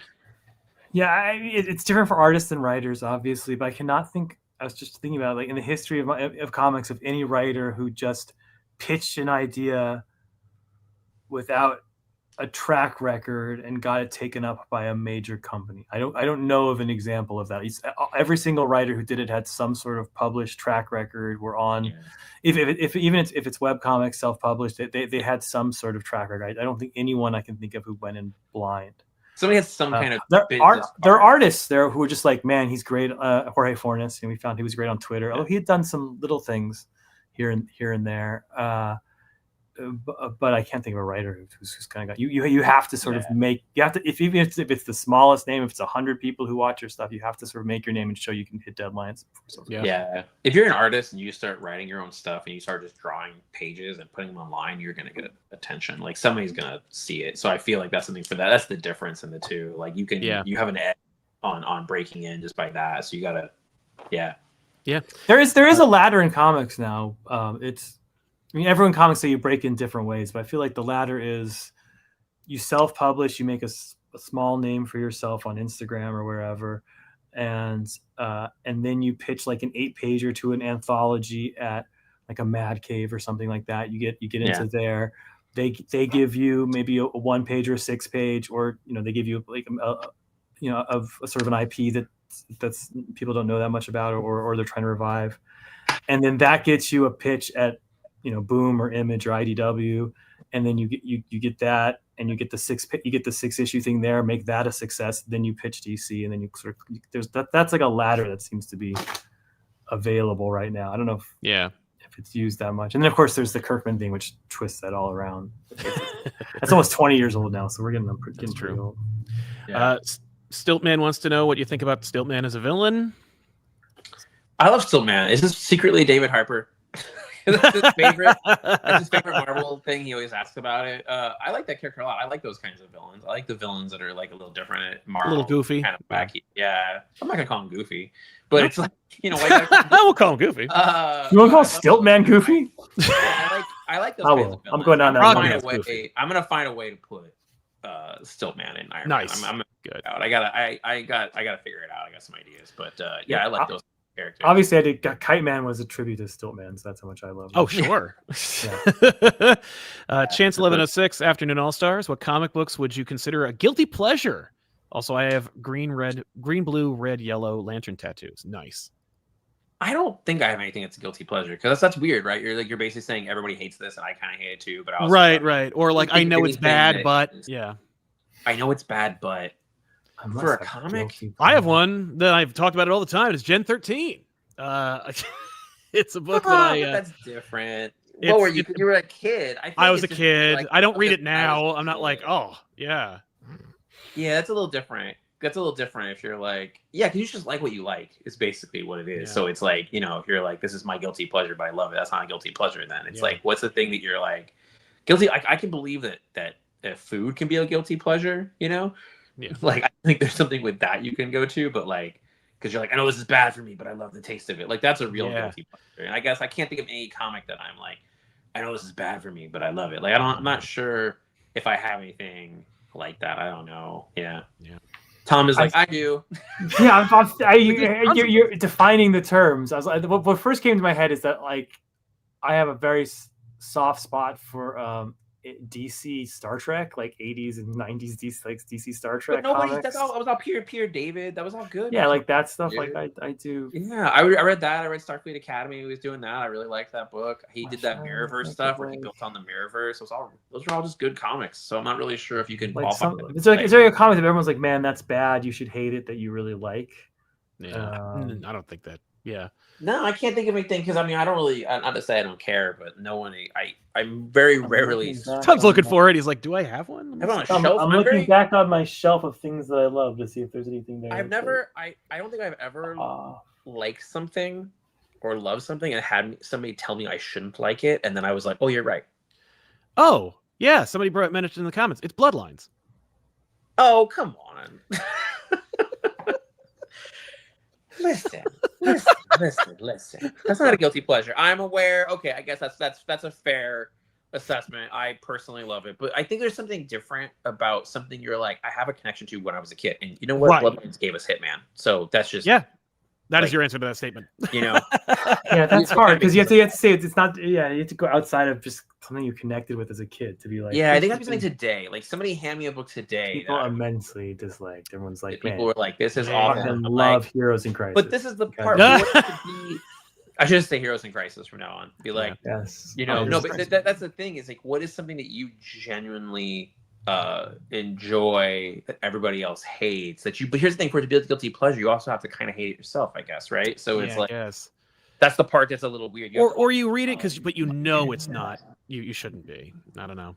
That's an odd question. Somebody's saying we should say our own work, and I'm like, if you don't like your own work, that is a whole other problem, because it's weird. Like that's a longer. Yeah, you spend hours just talking. It sounds like Helena Windhorn, I guess. I don't know. We all beat each other up, though. I mean, that's the fun. I always find it funny. Like so many creators I know who like we torture ourselves. We agonize over these things to try to get to where we want it to go, and we really just like really beat the crap out of each other to try to ourselves to make it good. So. At the end of the day, like you might have struggles with it, or sometimes I think one of the hardest parts of comics is that you really are not. Like there's a thing about art, they say you're never finished, but you run out of time. Yes. And comics is like that sometimes, where it's like it's very. I always wish I had another day to look at things sometimes, but I'm never like beating myself up over to the point where I'm like pooping on my own work, especially because I think you don't want to do that publicly. Because I remember there was a book I worked on a long time ago, like a really long time ago, and I was unhappy with it. And I was at a panel. It was a small panel, and at like an offsite event for New York Comic Con, and I basically talked about how I didn't like it, and I was like, I didn't like this one book I did. Here are the struggles I had with it. I wasn't happy with it, and this is why. It was a long time ago. And after we were over, somebody came up to me and the saddest look on their face, and they had every copy. And they were like, "Can you sign these? I loved it." And it kind of broke their heart to hear me talk about something they loved negatively. And so I will joke about myself and things like that, but I'll never call a book. Also, because part of calling out your own work, you're not the only one who worked on that book. Exactly. There are artists who spent days upon days slaving over every piece of that book, and you don't want to like dismiss their work and be like, I didn't like this thing, but it's like, no, people spent a lot of like energy building those things, regardless of how you feel about it. So I'm not even sure if there's any of my work that I'm unhappy with. I can go back and look at things and think of how I do it differently. Oh, sure. And all the things I would do differently, but I would not straight up just be like my own work is guilty pleasure. Anyway, next question. Great question. I'll be thinking about that before. Yeah, that was a good one. I know, right? Dan V, with the solicit for Night Fight, I can't wait. Tim is my favorite Robin, with Grayson as my favorite character of both the four, but the solicit gave me many questions. That's just a nice comment. That was the point. Yep. Yes. MP. I have questions, and Yeah. Joker versus Red Hood. Are there plans to use KO to evolve the Jason Todd character forward, since his return seems DC hasn't known what to do with him? Well, they haven't planned what to do with them, and I think with that issue, you all I can say is to read it. You just put it to bed, and it comes out. It comes out on Christmas Eve, and it's a pretty brutal issue, but it has something to say about Jason. Nice. And Scott particularly spent a lot of time on that one, making sure it had something to say about Jason. Yeah. He also wants to know, are you an Astro Cities fan? Yes. I know Samaritan is a Superman analog, but him enjoying flying. I think that Astro City Zero is like one of my favorite comics ever. Like it's that one. I think about that one all the time. It influences my run on Superman. It was my thoughts on DC Comics in general. I really love what Dennis is doing with the sort of crisis events, which is very similar to that story. Like that could be a 0 hour, that could be a 0 issue to the sort of crisis events. But yeah, I love that one. That's one of my. I love Astro City. I was bummed because when I sold my comic collection, I sold all my Astro City stuff, and then I found out that all that was out of print. Like even getting for a while was out of print, and there was like weirdness about it. But ever since then, I've been like trying to get collections for it and stuff. It wasn't available digitally for a while, which kind of sucked too. When you're like, I couldn't get my hands on Astro City for a minute, and it was frustrating. But Astro City Zero is great. It's one of my like favorite issues of a comic like ever.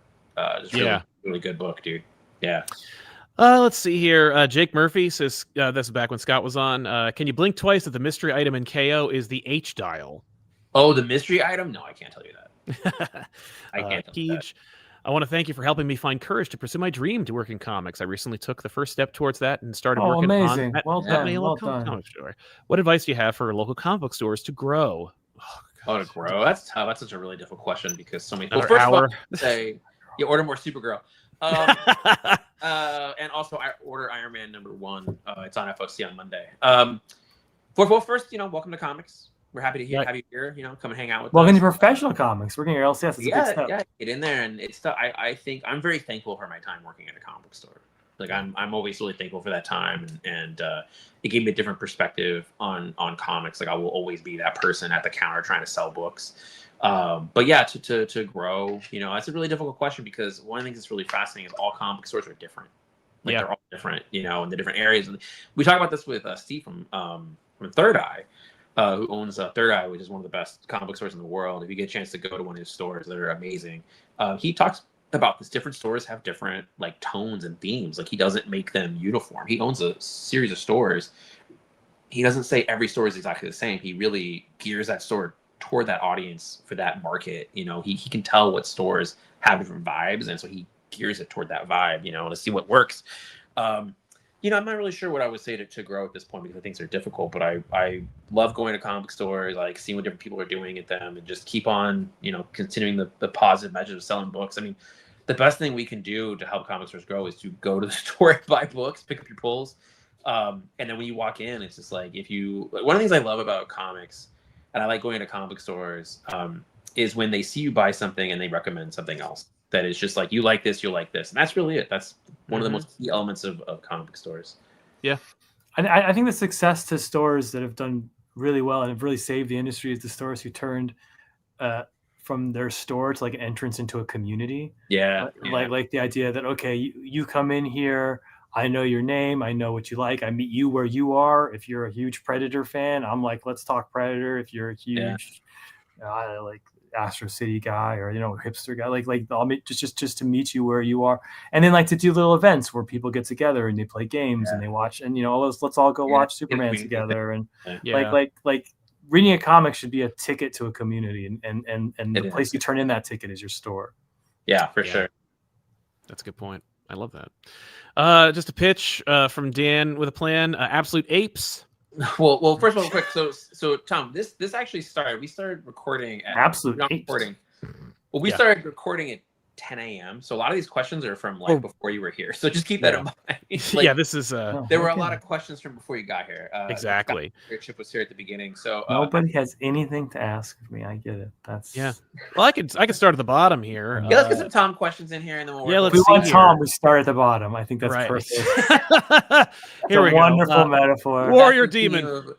Question for both Tom and Josh. Any plans on one day coming to Dragon Con in Atlanta? I know you both stay busy, but it's cool, in a cool event. Well, that's easier for you because it's a closer for you. I would love to have never done it. It's one of the I was literally COVID year. I was supposed to do it and it got canceled. Yeah, I would love to. I've always wanted to go, and they've actually come to me at a couple conventions, giving me their business cards, and we talked about it. But it's a scheduling thing. It's just because it's always in August, and August is tough.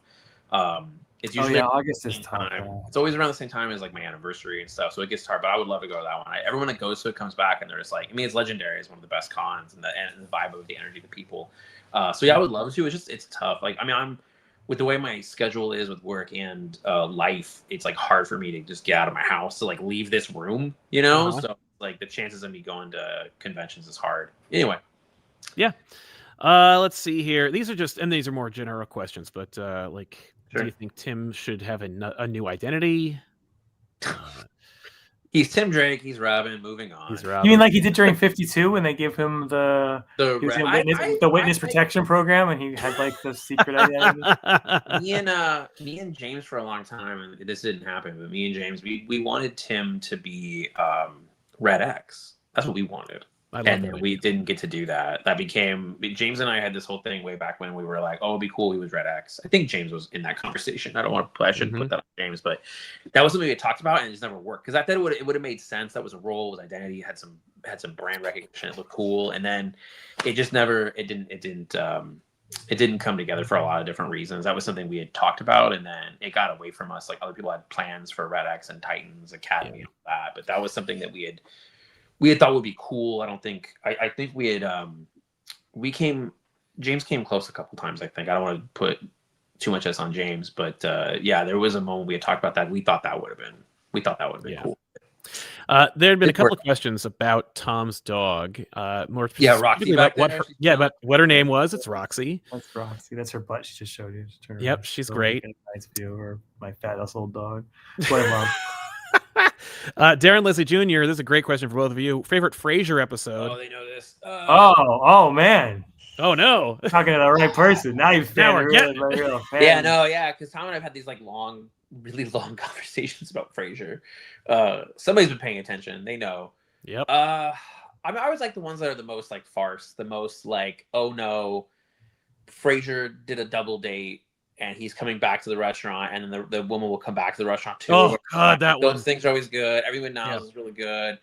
The one that I always sticks with me is the wedding episode where Niles and Daphne like take off together. Like that's always a good one where they meet in the Winnebago mobile home or whatever. Like always a good one.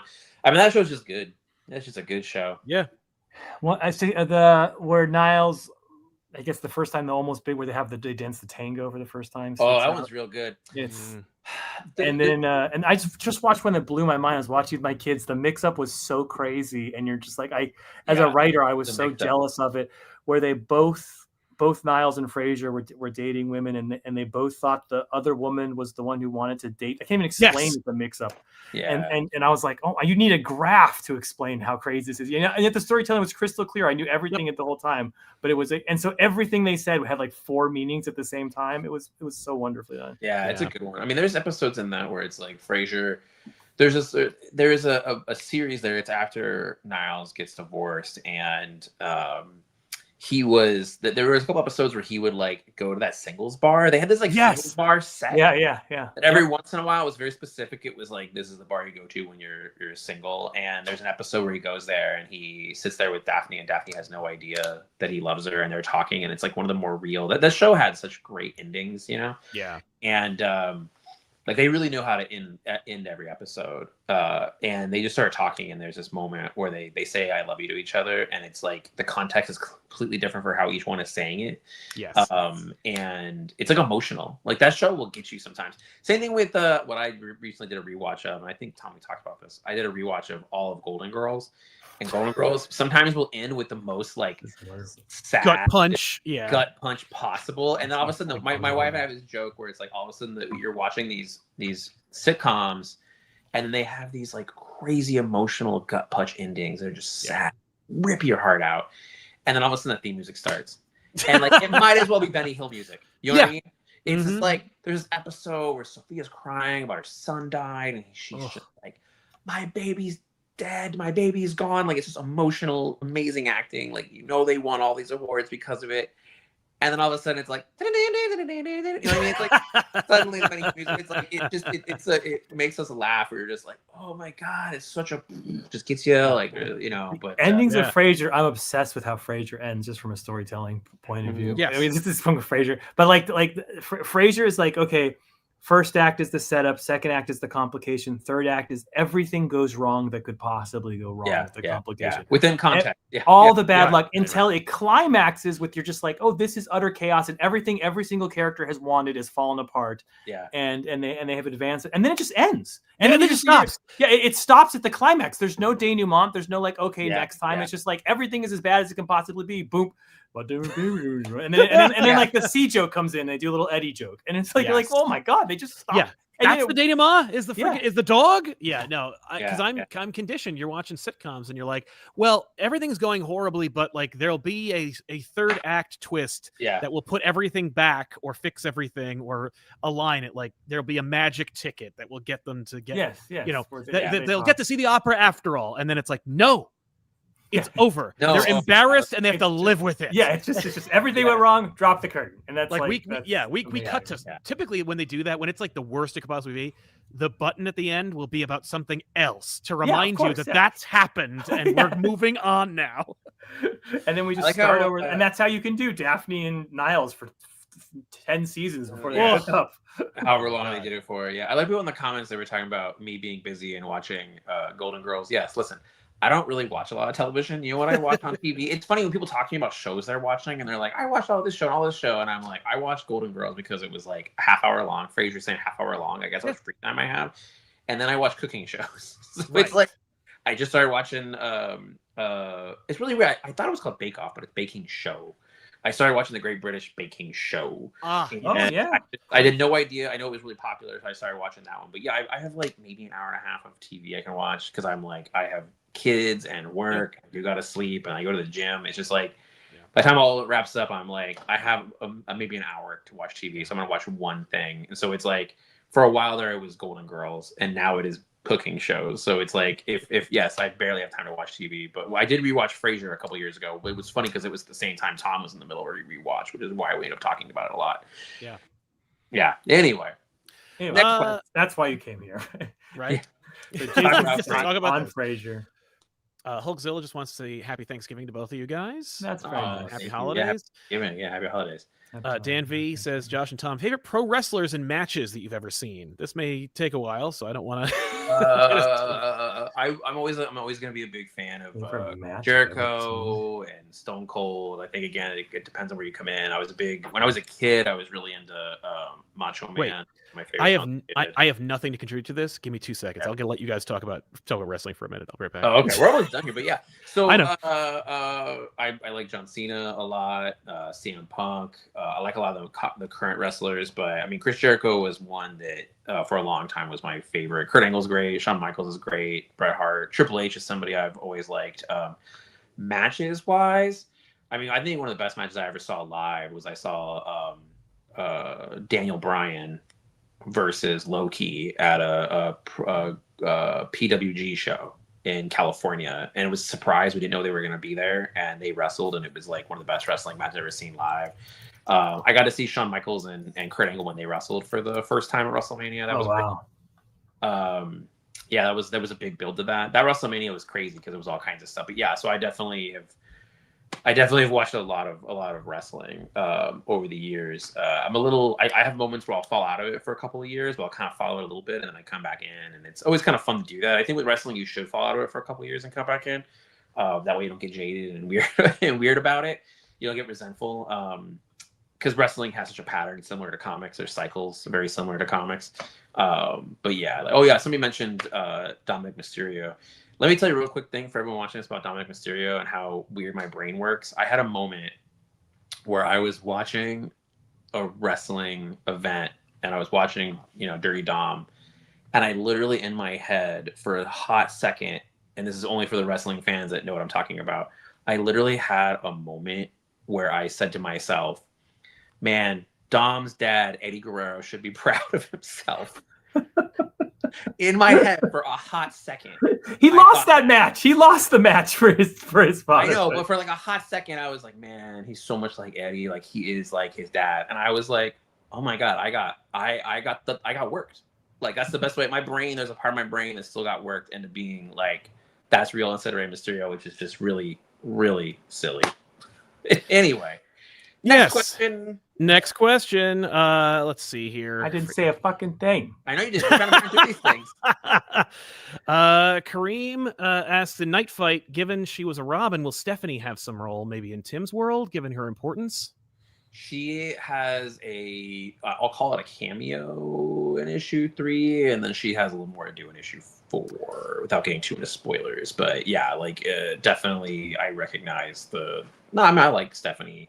Oh yeah, I like her as Spoiler. I like her as Robin. I liked her as one of the Batgirls.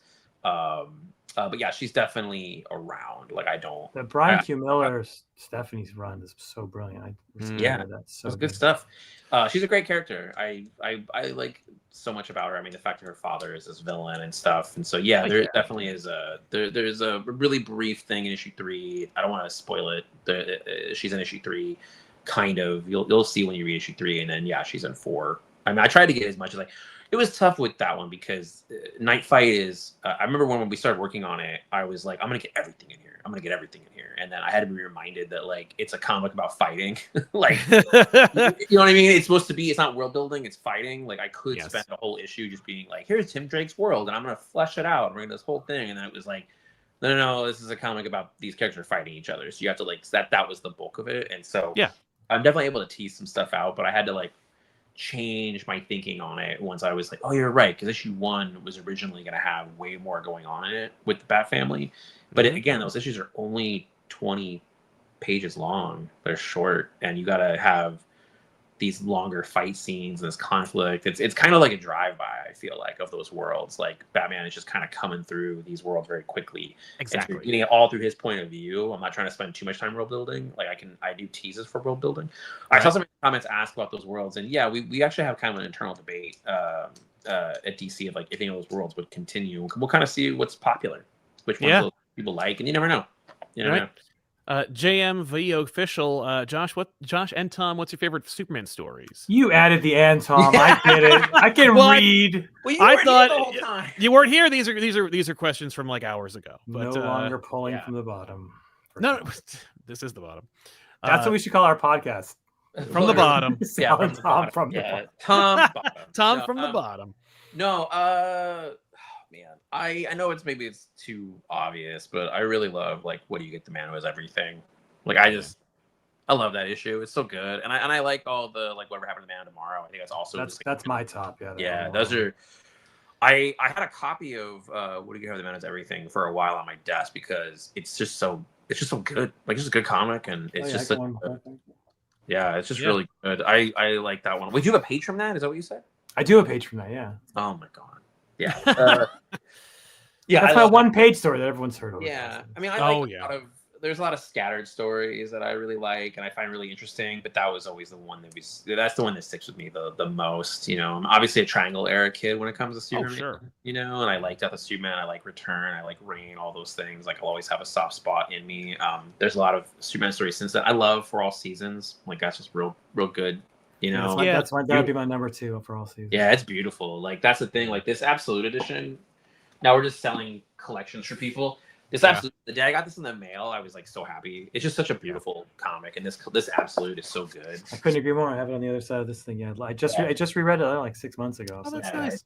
It's so really great. Yeah, it's really good. And it's so few words. Just go back to like, it's nothing I would ever write. I would never. And it'll go from a double page splash to a double page splash, and you'll see 7 words on those like 5 pages. And I can't imagine writing that and having the sort of the guts to be like, the art is going to stop the reader enough, but it really does. It works. Yeah, it's really powerful. I mean, I think about this a lot when I'm watching. I've been thinking about this a lot about dialogue and like that balance of having, you know, a lot and then none and a little. And anytime the art come in, you can cut lines because of the art. That's like gold. It's just like, yep, don't need it. And there's those kinds of books. When I'm watching movies, I like a lot of movies where there's like scenes without dialogue in them. You know what I mean? It's just they let the visual tell it, and that's a great example of it. Yeah, For All Seasons is really great. I feel like those are the ones that I think sometimes right now don't get looked at as much. Like, every time you get like somebody builds a top 10 list of Superman stories, it's like it's the usual top 5. Yep. You know, usually it's Usual Suspects, and you get like All-Star Superman in there, of course. But I like when people come around with different stuff, and I think For All Seasons sometimes gets not ignored, but gets kind of not as much attention. Anyway, interesting. That's always on my top 5. That one. There's a question for Tom if you want to. There's actually a Tom question. Yes, here it is. Warrior, this is my moment. Warrior Demon. What's your favorite Wonder Woman comic? Oh my god, that's so hard. Or Greg Rucka or Phil Jimenez. Like, of course. No, it's the George Perez issue where it's like the I think it's like the 5th or 6th issue of the first arc where they go and they take on Mars and then they go underground. It's just so beautiful, and it's beautifully written, and she's so powerful in it. Yeah, absolutely. I mean, it's from that classic post-crisis George Perez run. I think that's absolutely wonderful. You're like, I have 2 pages from that run. I don't have any pages. Let's see here. This is a fun one from Kyle Carter. How much did 0 Hour affect the setup for DCKO? Oh, I want to know the answer to this one. Do you guys been deep into 0 Hour? Wait, what was the question? Did you call Jurgens and be like, give me the background? How much did 0 Hour affect the setup? Because of not too much. I mean, I'm a big fan of 0 Hour. Like, I really like that event. I think it's crazy. Same. It was a 5 issue. It was a 5th week thing. You know, yeah. And I think it's one of the better 5th weeks. And I remember at the time, there's this crazy issues that John Bognovi drew, where he drew every single different Batman and every single. Those covers are great. Yeah. Speaking of auctions, I saw those when those were up for auction, and I was like debating it because like they're just really cool drawings and stuff. Yeah. Not a lot. I mean, I would say the biggest influence on it were probably things a little more outside of comics on KO. Like, we looked at a lot of different stuff. I mean, there's obviously a lot of video game rules in KO. Like, we talked a lot about video games. I mean, that's why even the All Fight Month like is so very video gamey. You know, the fact that it's like 2 out of 3 Street Fighter, Mortal Kombat. Like, we looked at a lot of like video game stuff when we were putting KO together. And I think you can see it in there. And then it was like applying, you know, kind of video game logic to this story we wanted to tell about Superman and Lex and then DCU as a whole and Darkseid. So it was more, I mean, there was definitely some influence from like Final Crisis. Like, we looked at a lot of different stuff, but 0 Hour not as much, I think. I mean, the Time Trapper stuff, if you're referring to that at all, that also was really influenced by Hunter Prey, which was like a sequel to Death of Superman that I don't think a lot of people have read. I bought it first day. I was like, oh my god, finally! I know you did. It was like this prestige format miniseries that it's sort of like it's the end of that story he was telling, starting with Superman. And I don't really think I think people who read it. I don't think. I think you're right. that influenced a lot of my thoughts on Superman, and really influenced obviously Doomsday and the Doomsday becoming Time Trapper, and that influenced the stuff we were doing with DCKO. Yep. Oh man, somebody asked a really fun question that I just want to pull. That was just, what is your favorite Elseworlds or What If story? Oh man, Elseworlds. There's a lot of Elseworlds. I like those ones where it was like Batman gets the Green Lantern ring. Yeah. You know, I saw somebody put the nail in the comments. There was John Byrne did this thing called Generations. Yes. Where it was like, what if it was kind of like what if Superman and Batman in real time, you know, the thing. It's like life story, but like 20 years, 25, like 30 years earlier. Yeah, it was like what you like. I like that a lot. That was one of my favorites. There's a lot of them that I really liked. There was a window. I think that the stuff that I liked the best was there was a window where DC would do Elseworlds for the annuals. Yes. Like 2 years in a row, pretty much, where it was like a bunch of Elseworlds. There was one that I think it was called Dead Earth. There was Dead Earth one, and it was just like random stuff one. And those are always Dead Earth was that. My wife is intrigued by Dead Earth. She just discovered like an ad for it and was like, "What?" And then read one of them. She's like, "What the hell?" So we've been collecting them all and trying to get them all together. I have a super deep cut, but just because it connects to my childhood. What if I guess the Marvel Universe lost the Evolutionary War by Williamson? Yes. I read that. It was so funny as a kid. I think it was What If #1 when they relaunched it, because I think I was just so excited to read it. Yep. And I read it as a kid, and it was the first comic I can legit remember made me cry, where I was like, oh my God. Because like Wolverine evolves to a different being, and like all the superheroes leave the planet, and they leave behind Daredevil, who's not quite superhero, but not quite a man. And so him and Vision like outlive all of humanity, and they're just like sitting back there while all their friends have evolved, and they talk about sort of, and if you look at the DNA of what my books are, I'm sure it all comes from sort of the emotional connection I had with like these two people talking about their dead planet and what it meant. I remember just, which is so ridiculous, but just weeping as I read that book as a kid. Oh my God. Yeah. With What Ifs, one of the ones I remember buying off the shelf, it was the What If the Hulk had killed Wolverine, and I bought it because it had that cool like that like kind of foil cover. I have that one too, man. I didn't even know what the hell was happening. Like I'm like, because it's every What If is like, it's this moment from the comic that diverges. I'm like, what the fuck? Like, what is this even referring to? Like, there's a shaman and there's all these, like, there's dinosaurs. Like, the Hulk he turns into the Hulk or turns into Banner from sunlight. I didn't know anything about that at that time. So I'm like, what is happening? Like, is everything topsy-turvy in this book? So. I remember, what if the Avengers all became Iron Man, or what is it with the Gil Kane art? The first time I'd seen that, which Gil Kane, Klaus Janson was on inks, and I just was blown away by it. All the Avengers were in Iron Man costumes. Oh, what a freaking great thing! That's a great idea. Yeah, that's fun. I like somebody said, I hope we get more Gotham City Year One. I would like to see more of that as well. But I also talk to the editors. I'm constantly pitching it. I feel like you're not. I feel like there's no way you're pitching more Gotham City Year One. I loved that book. That book is. We're getting. They're doing a deluxe edition. Oh, really? Yeah. Nice. So at least it's making it to that sort of stage. I'm gonna buy that. No, I gotta get that. Let's see here. Yeah. Oh, somebody asked, what does Tom think about Tim getting a new identity? This is what Tom thinks. Wait, what happened to Tim? Wait. What does Tom think about if Tim Drake got a new identity? Tim Drake. Do you know that I famously leaked to Bleeding Cool that Tim was going to die? Really? You didn't technically leak. You said it in the middle of a bar. I yelled it at James Tynan in the middle of because James loves Tim. So but he was killing him at that time. Yeah, Detective Comics. Yeah, I thought it was a bad idea because we had just killed Damian like a year ago, and we were gonna have to sort of write all Batman being sad because one of his kids died again, and I remember I thought I had done all of like the homework. I was like, we're gonna change minds here, and I went into the meeting and everybody's like, nope, we're voting for him to die, and I'm like, no. And then that night at the bar, I was talking. It wasn't like we were like yelling at each other. We were just like having fun and doing kind of fanboying out. And I was just like, Tim Drake died. Like, why are you doing this? And then the next day, I was Bleeding Cool. Overheard at San Diego Comic Con last night. Oh, and I was like, I wonder what asshole yelled that out in the middle of the Comic Con. Yeah, what an idiot. Whoever that was. Even my dog's mad about it. Ross is mad. Yelling in her sleep. You want to say hello? I was making good noises. There's parts of me that miss having a dog. It's moments like that where it's just that, like, yeah, like she's just a tired, lazy person. I mean, she used to be a puppy who never stopped, and now she's kind of in her years. She just sleeps all day. Peck X40. Who's the best Flash, and why is it John Fox? I'm gonna hijack that. It's Wally West. That is not a question. Yeah, I agree. I like John Fox a lot. John Fox is cool. I wish I had written more of John Fox, but anyway, yeah. Let's see here. Jay said, I already love Josh, but a new Rudo reference, the GOAT. Really looking forward to Legion. Please use Ultra Boy and Andromeda. Yes, please use Ultra Boy. I agree. Yes, Andromeda Ultra Boy is dope. You don't like Andromeda? He's fine, but Ultra Boy's fine. Yeah. I have some plans on. She's fine. You'll see. It's cool stuff. Yeah.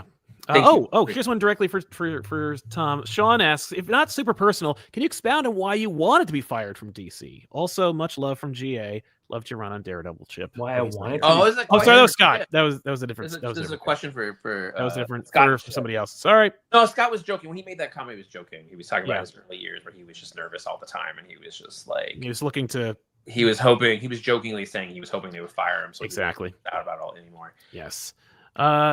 There's a question that I that I'll ask. That's the one comp question. Like, this is just for Tom. Was actually for Scott. Was actually for Scott Snyder. Oh my god! I see. Yep. I don't know if From the Bottom's going to get the audience we wanted to. I feel like From the Bottom's going to get a different host after that one. Yeah, and the rest of them are from like hours ago, so I feel like I don't want to. Well, I think we're at the end right here. You said. I think we are. Yeah. Oh, here we go. Darren Leslie, Tom, are there any obstacles you've come across adapting your work to the big screen or to the screen? Some of them are, yeah. Yes, many obstacles. I mean, obviously, it's just a different political environment. You know, managing your way around Hollywood and sort of dealing with that aspect and what translates from your skill of managing comics and what doesn't. Yeah. I will say that what I was surprised by in comics, and I say this amongst the awesome fans who watch this, is Hollywood. Like you think Hollywood people don't know how to read comics. That's not true. They know how to read comics. They don't know how not to read comics. They don't know, if you're I won't say one of us, but if you're like part of this community, you know that some comics sort of count more than other comics. Because they're ones we talk about and they're ones we love. And so then when we talk about Superman, everyone's signed up. We're talking about also Superman. We're talking about Death of Superman. We're talking about sort of these heights. And then we've read the ones in between, but those are the important ones and those are the ones that matter. It's hard to explain to people like, here's 600 issues. And like, no, they're like 50 of them are much more important. What happens in those issues is much more canon than what happens in the other 550. Right. And sort of getting the levels of them to sort of get that. And they're like, but I saw in the comic book this thing happened, and so that must be like no. Everyone ignores that. That's kind of just that was a thing that happened that month. There's been 6 comics that have said that never happened, so it didn't happen. That's interesting. I guess the only translation would be like TV, right? Where it's like, well, you watch like a sitcom that has like 600 episodes, and you got like there are key episodes where things happen, and then there's other episodes, like there's bottle episodes, and there's filler episodes, and there's like backdoor pilots. There's episodes we ignore, or at the very least that like are part of the world building, but they don't contribute in the same way that like these key tentpole moments happen. Yeah. To go back to our Frasier metaphor, I was watching Cheers the other day, and Frasier was on, and he talked about how his father was a psychiatrist and was very fancy and had done all these things. And obviously, I was like, this is not a canon speech that he is having. No, he talks about so in the actual Frasier show, they talk about this, that he, I think in Cheers, says his father was dead. And then in Frasier Starts, there is an episode where Ted Danson comes to Seattle and meets Frasier, and they talk about this, and he saes that he used to lie about his father because. See, there you go. See, that's. If you're just watching Cheers, you're like, oh well, he used to be this, he used to be that. But if you're a fan, okay, no, that's who. Josh's gonna like this question here. Tom, favorite Joshua Williamson book, and vice versa. Josh, what's your favorite Tom King book? I really like Vision a lot. I don't know. Go ahead, Tom. We can talk. One Marvel book. Yeah, the one thing from a long time ago. Yeah, you go with. I mean, I think Nailbiter is something special. I would say. Thanks, I appreciate that. I do think, as a guy who didn't do it, and it's underestimated, the accomplishment of writing those 100 Flash issues is Hall of Fame stuff. That's because I know a lot of us started in New 50. A lot of us started at that number 1, and I sort of saw us all getting bumped off, and Josh was the last man standing. And that's Survivor. Yeah. Talk about a sort of a KO and coming out number 1. That's yeah. I mean, it's funny with that one because it's like I just had this story I wanted to tell, and I remember when we were figuring it out. I figured how long it would take for me to tell it, like to get to this part where Barry could say, because I was all about like a couple things. It was all about trying to get the Flash family back, like get all those characters back. That was its own task. But to get Barry to a place where he could say to Eobard Thawne, like, I forgive you for what you did, because I can't change the past. I can't go back and change it. I've tried this. I can't beat you that way. But for me to say I forgive you for what you did, it took me a minute to get there emotionally. And so I was glad I got to do that. But yeah, with Tom, I like Vision a lot, dude. I think Vision, I remember reading Vision for the first time, but we didn't know each other. And I remember going and reading. You met me, you're like, oh fuck! I guess I used to be able to like your work. I remember when Vision came out, I was working at Marvel too in that moment, and I remember seeing the preview of it and being like, "This is everything I love from comics." Like I could see it immediately, and then going to my comic book store, they were already sold out of Vision number 1, and I had to buy the $10 variant just so I could read it. And so I bought that, and then that's how I read it for the first time. And I was like, it was so good. I was like a little mad about it. Like I remember reading that first issue and being like, this is a very thoughtful, really a great comic. But that's probably my favorite of the stuff you've done. I like a lot of other stuff that you've done, but that's one that I think we can all look at and be like, I think it's been a while since we've had a comic that landed the way that Vision did. Yeah. I vividly recall in both instances with both of you, in the con environment, needing to get a copy because I didn't know you were there or I didn't prepare. Oh yeah. And I needed to get a book for you to sign. Josh, for you, it was your Batman that was drawn by Victor Bogdanovic with the Spider-Man homage cover. I was like, it was the first issue I did. Yep. And I was just like, I gotta get this, and so I had to find it, and then I had to buy it, and then I went to you, and I'm like, hey, could you sign this? That was at San Diego, and Tom was Baltimore. The first time we ever met, my wife snagged a copy of Vision number 1. That was like, I was like, I don't have Vision. I forgot it, and she was like, she just bought one. Just found one. Like that's the beauty of Baltimore, by the way. Josh, you got to go. But I guess I've never been to Baltimore. Yeah, you love that one. Right? That's like I do. I love it. Yeah. It's great. It's all it's my local con. I drive there. Yeah, it's nice. It's a nice show, and but anyway. All right, next question. We're running out of time. We're actually over. We're supposed to end at 1. We are over time. Man, I mean, there's one that I think is so important because we threatened to talk about it and we never did, which was Iron Man. Yeah, Robert 22 or 222. What personality would Tony have, and what will be his relationship with I wanted to answer this. With wealth in your run. I'm tired of him getting separated from his money. We're not really going to talk about money that much, to be honest with you, because I don't want to focus on that. I think the idea that oftentimes, I should say often, but I did not want this to be a book that took place in the boardroom. It was like I just wanted it to be something pure superhero escapism and just a fun comic. Like I like the version of Tony where he's less. I didn't want Tony as a bummer and like depressed at all or feeling burdened. I actually don't like writing the characters burdened. Like I talked about Superman, where it's like when I write Superman, I don't want him to be like, "Woe is me! I have superpowers. I must save the world." I want him to be like, "Hell yeah, I got superpowers. I get to save the world. This is fun. I like being Superman." And I think it's where I approach the same thing with this, where it's like I like the version of Tony that actually likes being Iron Man, has fun with it, that's cocky. He'll sometimes put his foot in his mouth. The version of Tony that is like, yeah, I'm the smartest person in the room. Why is that a problem? Like, why is that? I like that version of Tony that cracks jokes and can be self-deprecating at times, but still can be very cocky to the point where it gets himself in trouble every once in a while. Like the version of him that really does believe he's right, but will still listen to other people and is still learning and figuring things out about himself. But I didn't want him a bummer. And then with money, as far as I'm concerned, he has the money. Moving on, because I didn't want to spend a lot of time on that, because I was like, it didn't actually line up with the story. You'll see as we get in, especially when we get the second arc, the money stuff will come up, but I didn't want to be about that. Like that was the big piece. I did not want to be about that. And so when I started pitching it, it was going to be a story about Tony.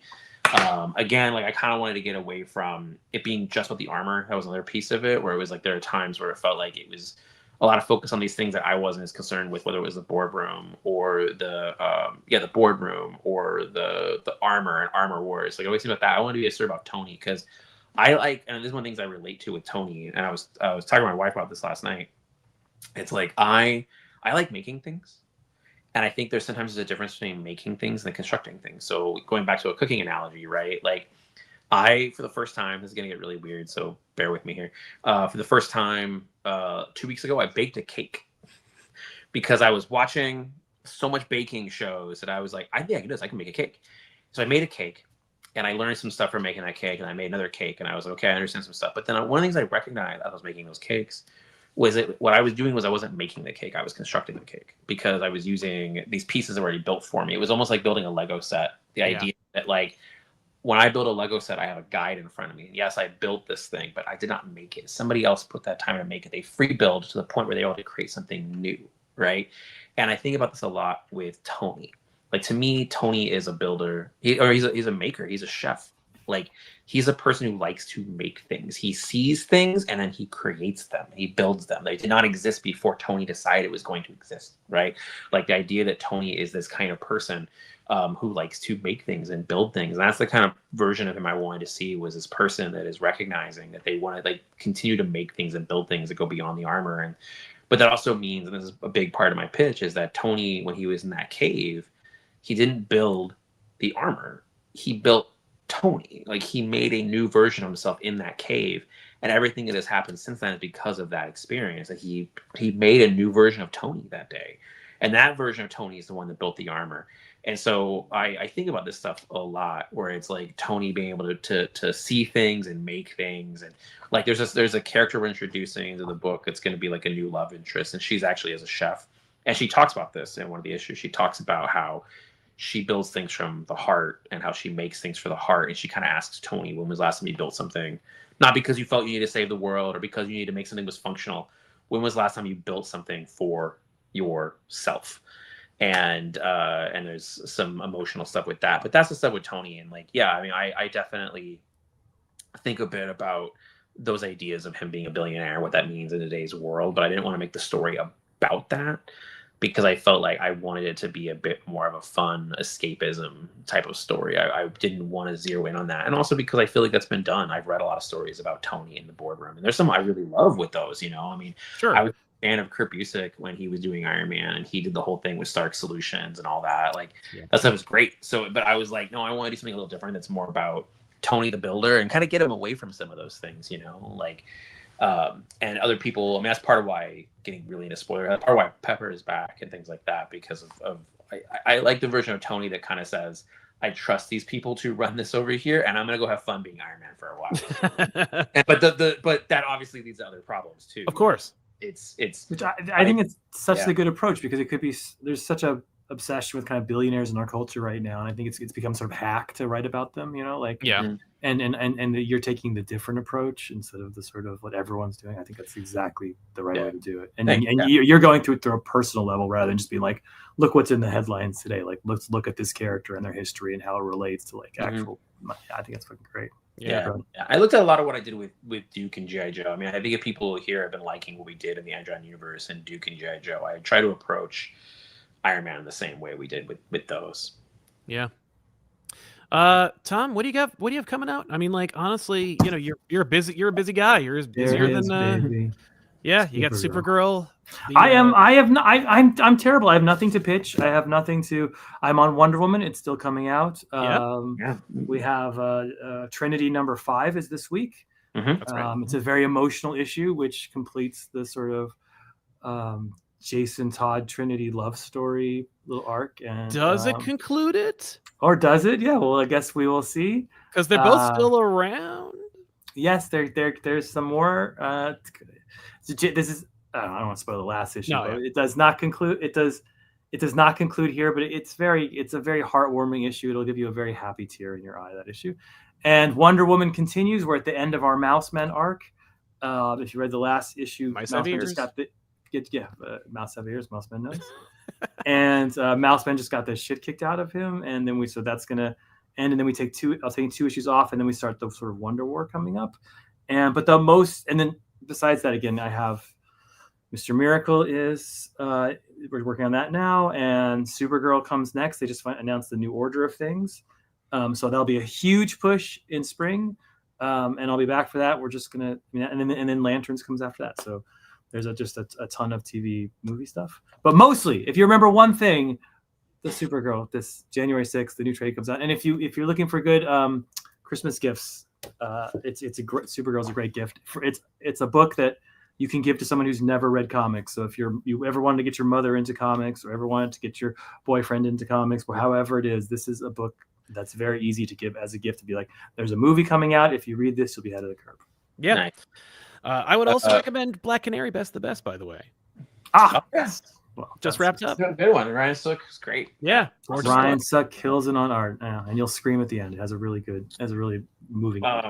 Well, since we're gonna wrap up soon in the next minutes, real quick, what I wanted to say to everybody who's in the chat, everybody's been talking. I know at the beginning we promised we would try to answer everybody's questions. So here's what we're gonna. And I interrupted. It was me and talking about Frasier too much. I apologize. It is definitely my fault. Chip and Scott were gonna be here. Had no idea. So it was definitely funny. When we started, we were like, no guest stars on this one. And all of a sudden, it was like people. I was like, you know what? Let's do it. Here's what I'm going to say, everybody watching. If you have a question and we did not get to it, Sal and I can do another one of these maybe in December, depending on Sal's schedule. We can do another one of these, but not one of these live. Like, what I'll say is that if we I'll collect these or something. Yeah, if you have a question that you really, really want to answer on, whether it's about G.I. Joe, Iron Man, Superman, whatever, just put it in the chat, and then we can, and we'll get to it on the next one. And what I'll do is we'll probably sit there and we'll just answer questions for an hour and a half. We'll just burn through them and go through them all. But yeah, right now, like what Tom was saying, pick up Supergirl when it comes out in January. Get Trinity. This week, Superman just came out this week. Superman comes out this week. Comes out tomorrow. So does DCKO number 2. In December, we got the Joker Red Hood special. We got Captain Atom versus Superman. We got another. Is that all, John? Lex versus the Demon. Lex and the Demon. That's in Superman. I got G.I. Joe Double Ship right now. That just started. The second issue of the Double Ship Dreadnought War just kicked off. So we're kind of in the middle of that. Show me up. I see. I get it. No, I got so much. But you're doing a lot. You're doing a lot too. Let's not pretend. No, you're not just hanging out. And then we have some plans for the future. But then also, pick up Iron Man. And let me end this because it's Thanksgiving week. Let's talk about this for a minute. Yeah. Right now at comic book stores, it's really crucial that you go in there and you talk about what books you like, not just pulling books, not just pre-ordering, but talk about what you like. I mean, that's, it's one of the things I talk about with retailers a lot is how much that really helps them inform what they want. And if you like a book, I promise you, you will get more if you talk about what you like versus what you don't like, and going into those stores and sharing your love of books and getting that energy back with the stores. And so it's really as crucial as you go out there and you pre-order, talk about the books that you want to pull, and then pick up those books. And then also something I would sort of challenge to people out there. I know this is going to sound crazy. You hear a lot of things right now about people going to the movies, and you could tell there's this really big push of go to the theater, right? I know that's a really big push right now. You see a lot of advertising because of the way the market of Hollywood has changed. And they don't have the kind of thing they had before where you could kind of wait for something to be, get a life on cable or get a life on, VHS tape or DVD. It changed things a lot right now, which is why there is such a focus on getting people in the theater. I would say the same thing about comics, getting into that comic book store, going on Wednesday. It's if you have the ability to be a Wednesday warrior, be a Wednesday warrior, go pick up your books, get those comics. I mean, I think there's, like we were saying before about the community of comics, a big piece of that is going to the comic store on Wednesday. And so with Iron Man, right now it's Thanksgiving weekend. If you're going to your comic book store tomorrow, let your store know that you want a copy of Iron Man #1. I'm really proud of it. The work that Carmen and Nolan have done on it, the art and colors look amazing. I think we're going to try to send a copy of issue 1 out to retailers this week. But it's rough because it's Thanksgiving. And we're doing the FOC early because of the holiday schedule. It doesn't come out in January, but the FOC is on Monday. So definitely let your comic book store know you're interested, you want to pick it up, and then go get it when it comes out that Wednesday. Go in that store, pick up Iron Man, and then while you're there picking up Iron Man, pick up Supergirl, pick up the compact edition, and pick up a creator-owned book. Pick up a creator-owned book, whether it's from Image or Mad Cave or Vault or Dark Horse, Oni, whatever. There's a lot of really amazing creator-owned books out right now. Definitely go and pick them up. Go in there, grab something, ask the retailer what they recommend for you. It's like, I think one of the best parts of comics is that process of going in there, picking up your superhero book. We all love superheroes, but then you could pick up a horror book or a romance comic. Like, there's so many really great books out there, and you don't have to pick up something new. You could pick up something that maybe came out a couple years ago you missed out on. I really think that's something I sort of challenge that to everybody out there. I know I always feel bad. We put so much on the readers. We put so much on them to ask them to go out and talk about the books for us and help champion these things and be, in the front line like that. I feel bad that we have to ask you so much of doing pre-orders. You can't just show up and then your book is there. I know it's tough. But yeah, I put that out there to you, everyone watching this, to get into your comic book store, pick up books, and just talk to and that's the thing, like, the people that work in the comic book stores, they love comic books. They want to talk about it too. They love to talk about comics too. And I think that's what Tom was saying before about that community environment. It's a part of what we love of comics, is that environment, is being in the store. And so, yeah, I would hope, go in there, pre-order Iron Man #1, pick up Iron Man #1. There's a slew of amazing comics you can get in the next few months. Just go into your shop and pick them up and talk about comics to people that are there, if you can. I know that can be tough sometimes and it can be challenging. Not to lecture or preach at everybody. I'm sorry. I guess that's the part. No, it's important to get some spotlight on it, right? I just feel it's something that's so crucial to our ecosystem of comics, is that experience, is going in the store, getting your books. It's really special to me, like going in there and just talking about comics with other people who love comics. And so I continue to put that out for everyone that's who's watching right now. Check it out, and then check out Iron Man #1, because again, at the very least, like, Carmen, she kicked ass at it. Like, every page of issue 1 is awesome, and like, I was looking at issue 2 this morning. Issue 2 looks just great. Like, she really is doing amazing work on Iron Man. So I'm really excited about the story we're telling. I'd like to tell it for a while, and that sometimes means just get support from the readership. So either way, whichever direction you head in, go out there and pick up those books at those comic book stores. Get into those comic book stores. That's the most I can ask them. Now we're getting full on telethon. It's like, say collar. Let's save those comic book stores, folks. Let's get out there. We're gonna have a clown. We got tote bags. We got Supergirl compact comics. We got yeah. So that's what I would say. We're way over, so I got to get out of here. Yes. I have another Zoom here in 3 minutes. That's how my day is. I had to tell somebody I'm running late. I'll be there in a little bit. But there's so many amazing and cool comics out there. Not to be selfish and ask you to pick up Iron Man, but even then, if you don't pick up Iron Man, pick up Tom's Supergirl. There's a movie coming, so get two choices: Iron Man or Supergirl. No, Iron Man is going to be. Thanks. Josh put an incredible passion into this, and I loved the pitch from the moment I heard it, and I was very jealous of it. So get your story, get by on it. I told you to do too much stuff. Remember to click and subscribe to Sal and Tom from the bottom.